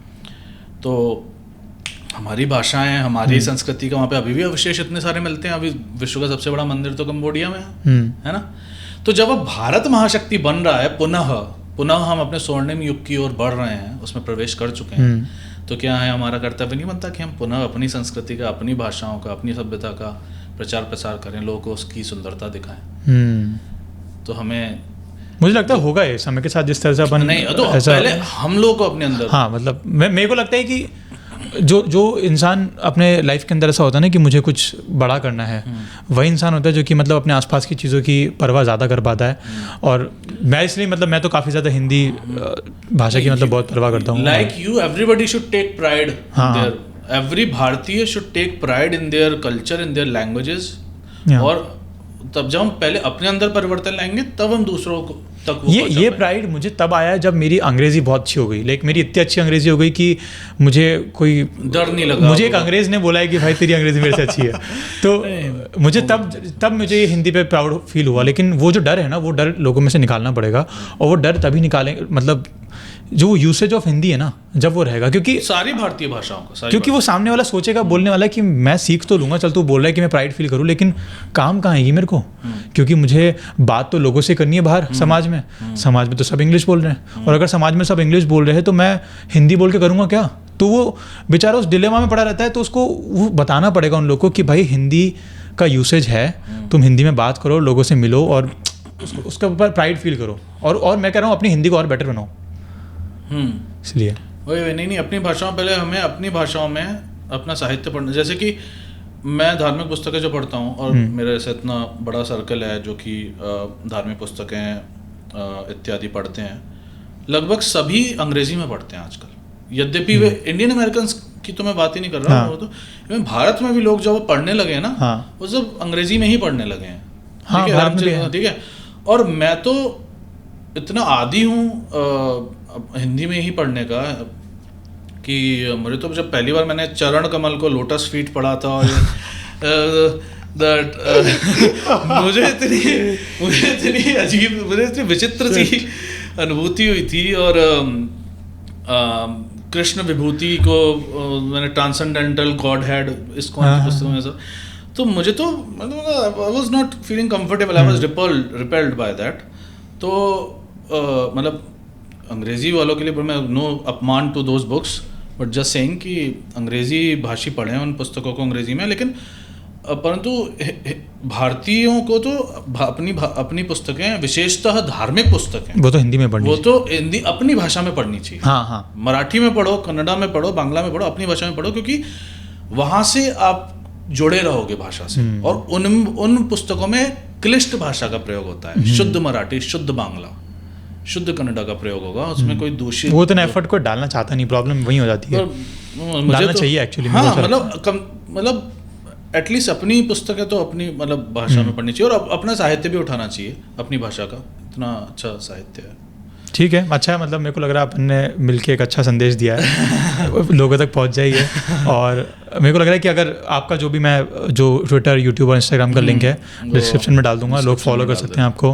एंड देखते हैं अपन इसका, अपन कोई पार्ट 2 भी करेंगे इसके ऊपर, है ना, भाषा के इतिहास पे तो अवश्य करेंगे। कुछ लास्ट कुछ कहना चाहोगे आप? नहीं, बस यही संदेश दूंगा कि भाई इसमें मेरा सहयोग दो, इस मुहिम, इस अभियान में मुहिम नहीं यूज करेंगे हम, इस अभियान में मेरा सहयोग दो, और अपने भारतीय भाषाओं को अधिक से अधिक पढ़ो और इनके संरक्षण, और ये हमें ओवर द ईयर्स, अगले कुछ वर्षों में इस अभियान को वहाँ तक पहुँचाना है कि जिस प्रकार पिछले 15 वर्षों के परिश्रम के पश्चात अब भारत में यह चर्चा मेन स्ट्रीम करवा पाई गई है कि free Hindu temples from government control, ठीक है, ये हमारे हिंदू मंदिरों को सरकार के उससे मुक्त करो। 15 वर्ष से लगे हुए हैं ये लोग, और अब जाके अब सबको लगभग, मतलब अधिकतर जनता को ये पता है कि ऐसा कुछ है, कि केवल हिंदू मंदिर ही सरकार के नियंत्रण में है, बाकी प्लेसेस ऑफ वर्शिप बाकी नहीं है। तो उसी प्रकार हमें इस अभियान को इस स्तर तक पहुंचाना है कि सरकार तक ये बात पहुंचे कि हमें अंग्रेजी को डिसइनफ्रेंचाइज करके, और ये जो मैंने 3-4 जो सुझाव दिए थे, सांझी भाषाएं चुनना, उसके पश्चात उन भाषाओं को सरकार के और समाज के सहयोग से उनके विद्यालय खोलना और कार्यालयों में अनिवार्य करना उन भाषाओं को, और उसके पश्चात अंग्रेजी को डिसइनफ्रेंचाइज करके 3-4 सुझावों को एक साथ लाकर हमें अपनी भाषाओं को बचाना है। इसमें बहुत सहयोग चाहिए, क्योंकि मुझे पता है मुझे बहुत गालियां मिलने वाली हैं इसमें आगे, बहुत लोग मुझे तो लगता नहीं कि इसमें मतलब कोई नहीं बहुत लोग देते हैं, लोग गालियां मेरे को मिला, क्योंकि मुख्य कारण ये नहीं है कि वे लोग अपनी भाषा से प्रेम नहीं करते, मुख्य कारण ये है कि उन्हें आलस आता है कि जिस उसके आदी हो चुके हैं वो जीवन शैली के, जिस प्रकार बात करने के, कि उनके वाक्यों में 50% शब्द अंग्रेजी के होंगे, 50% उनकी भाषा के होंगे, वो जिस जीवन शैली के आदी हो गए हैं वो उसको बदलना, उसको परिवर्तन नहीं लाना चाहते हैं। उनको लगता है कि इसमें बहुत एफर्ट्स लगेंगे, बहुत परिश्रम लगेगा, तो वो जो पूरी रीवायरिंग करनी पड़ेगी ना उन्हें, वो नहीं करना चाहते हो। मेरे को तो लगता है कि मतलब मेरे को ऐसे पर्सनल लाइफ में ग्रोथ तभी मिली जब मैंने ना हिंदी में काफ़ी कुछ पढ़ना शुरू किया। मैंने सेपियंस जो किताब थी, सेपियंस अंग्रेजी किताब है, सेपियंस को मैं हिंदी में पढ़ा था, क्योंकि नार्निया हिंदी में पढ़ी थी तो मेरे को, और ये बात है 2020 और 2021 की, और एटॉमिक हैबिट्स थी, वो तो खैर मैंने इंग्लिश में जुड़े हुए हो, ये बहुत प्रशंसनीय बात है, परंतु तुम्हें भी पता है कि तुम अपवाद हो, मतलब अधिकतर 80-90% जनता नहीं भाई यहाँ पे मेरे से कानपुर और इंदौर के लड़के अंग्रेजी, मैं हिंदी में बोलता हूँ, अंग्रेजी में पलट कर उत्तर भाई, मैं तो बिल्कुल गुस्से में, मतलब मेरे को जब कोई दिख जाए ना ऐसा कि भाई तू नॉर्थ ऑफ इंडिया से अगर निकला तो मैं तो तेरे से और ज्यादा, मतलब मैं बिल्कुल श्रेष्ठ हिंदी में बात करूं। यदि सामने वाले को एक भारतीय भाषा आती है, जैसे मैं पंजाबी समझ लेता हूँ, मुझे ऐसा नहीं है कि मैं हिंदी में बोलूंगा, तुम मुझसे पंजाबी में बात करो। यदि मुझे सामने वाले की भाषा आती है, ब्रज भाषा में बात करो। भाई जब हमें एक दूसरे की भाषा आती है, हम उसी क्षेत्र से, उसी देश से, तो हम क्यों अंग्रेजी में एक दूसरे, चाइनीज अपने, मतलब मैं देखा, मेरा एक वो programme director, Chinese programme director है, वो स्टूडेंट्स हैं ना जितने भी क्लास में हमारे, जितने भी चाइनीज है, उन सबसे चाइनीज में बात करता है। और हमारे प्रोफेसर है जो कि इंडियन प्रोफेसर है, वो हमसे हिंदी में बात नहीं करते हैं, अंग्रेजी में बात करते हैं। दर्शकों से मेरा प्रश्न है, 2-3 प्रश्न है कि मातृभाषा, मदर टंग किसे कहा जाता है? मतलब यदि मैं आपसे पूछूंगा कि आप यदि पुणे से हो, हिंदी मत बोलना बस, ठीक है, नहीं तो आप अपनी मातृभाषा मराठी बताओगे, आप कोलकाता से हो, आप बांग्ला बताओगे, तमिल बताओगे, ठीक है, मैं मारवाड़ी बता दूंगा अगर मारवाड़ी बताओगे, ठीक है। तो मातृभाषा की परिभाषा क्या है? How would you define mother tongue? मतलब वो भाषा जिस भाषा में मैं पैदा हुआ हूँ, है ना, तुम ये कहो, ठीक है, हाँ. ठीक है। अब मैंने अपने ट्विटर पे डाला भी हुआ है, तुम 2 मिनट अपनी भाषा में मतलब अपनी भाषा में बोलो, और फिर 2 मिनट अंग्रेजी में बोलो। जब अंग्रेजी में बोलोगे तब तुम अपनी भाषा का एक भी शब्द प्रयोग नहीं करोगे, है ना, हिंदी बीच बीच में नहीं डालोगे ना। If you are talking to someone in English, अपनी भाषा में बोलोगे तो 20-30% तो अंग्रेजी के शब्द आएंगे ही आएंगे। हाँ, हाँ, मतलब मारवाड़ी बोलते वक्त क्या आते हैं बीच में, हाँ, एक शब्द। ये तुम अपने, मैं कहूँ कि तुम एक पैराग्राफ लिखो, एक अनुच्छेद लिखो हिंदी में, हाँ, भाई लोगों को पेन टूट जाएगा लोगों का।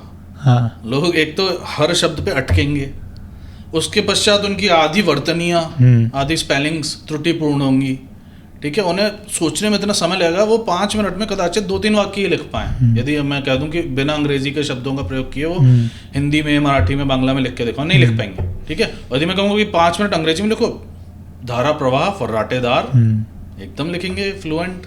अरे मैं तो बोल रहा हूँ, मेरी नानी को मैं बोल दूं कि टेबल का हिंदी शब्द बताओ, नहीं बता पाएगी। मेज है, नहीं बता पाएगी। मेज भी मेजा स्पेनिश में भी मेजा है, क्या बात कर रहे हो? जब बाहर से आया है। टेबल का हिंदी शब्द क्या है? मेज संस्कृत में तो कदाचित से स्थालिका कहते हैं, मुझे स्मरण है। संस्कृत कोर्स लेने छोड़ दिए ना, एक वर्ष से मैं थोड़ा व्यस्त हो गया हूँ, परंतु स्थालिका ऐसे कुछ कहते हैं, मेरे को अभी बट मतलब आप समझ रहे हो कि हम लोग तो what should be called your mother tongue then? जिस भाषा में आप सबसे अधिक प्रवीण हो, जिस भाषा में आप सबसे अधिक धारा प्रवाह हो, वो आपकी मदर टंग, आपकी मातृभाषा कही जानी चाहिए। तो वो तो फिर अंग्रेजी कही जानी चाहिए, क्योंकि आप अंग्रेजी में सबसे अब आप सोचने अंग्रेजी में लगे हो। मैं जब यूएस में आया था तो मैंने नया था, तो to fit in, to blend in, मैंने भी प्रयास किया था कि मैं स्वयं से अंग्रेजी में बात करना आरंभ कर दूं। पर भाई उसके बाद मैं हिंदी बोलने लग गया। मैं जब स्वयं से अंग्रेजी में, मतलब एक प्रसिद्ध कथा है तेनालीरामन की है कदाचित, कि वो उसे एक व्यक्ति आता है दूसरे प्रदेश से राजा कृष्णदेव राय के पास, और वो कहता है कि तुम मेरी मातृभाषा पता करो, कौन सी है। तो वो 3-4 भाषाएं बोलते हैं, वो 3-4 भाषाएं में एकदम धारा प्रवाह उत्तर देता है। तो लोग बड़े संशय में पड़ जाते हैं कि भाई इसकी मातृभाषा कौन सी होगी, तो सभी में बड़ा प्रवीण, असमंजस की स्थिति है।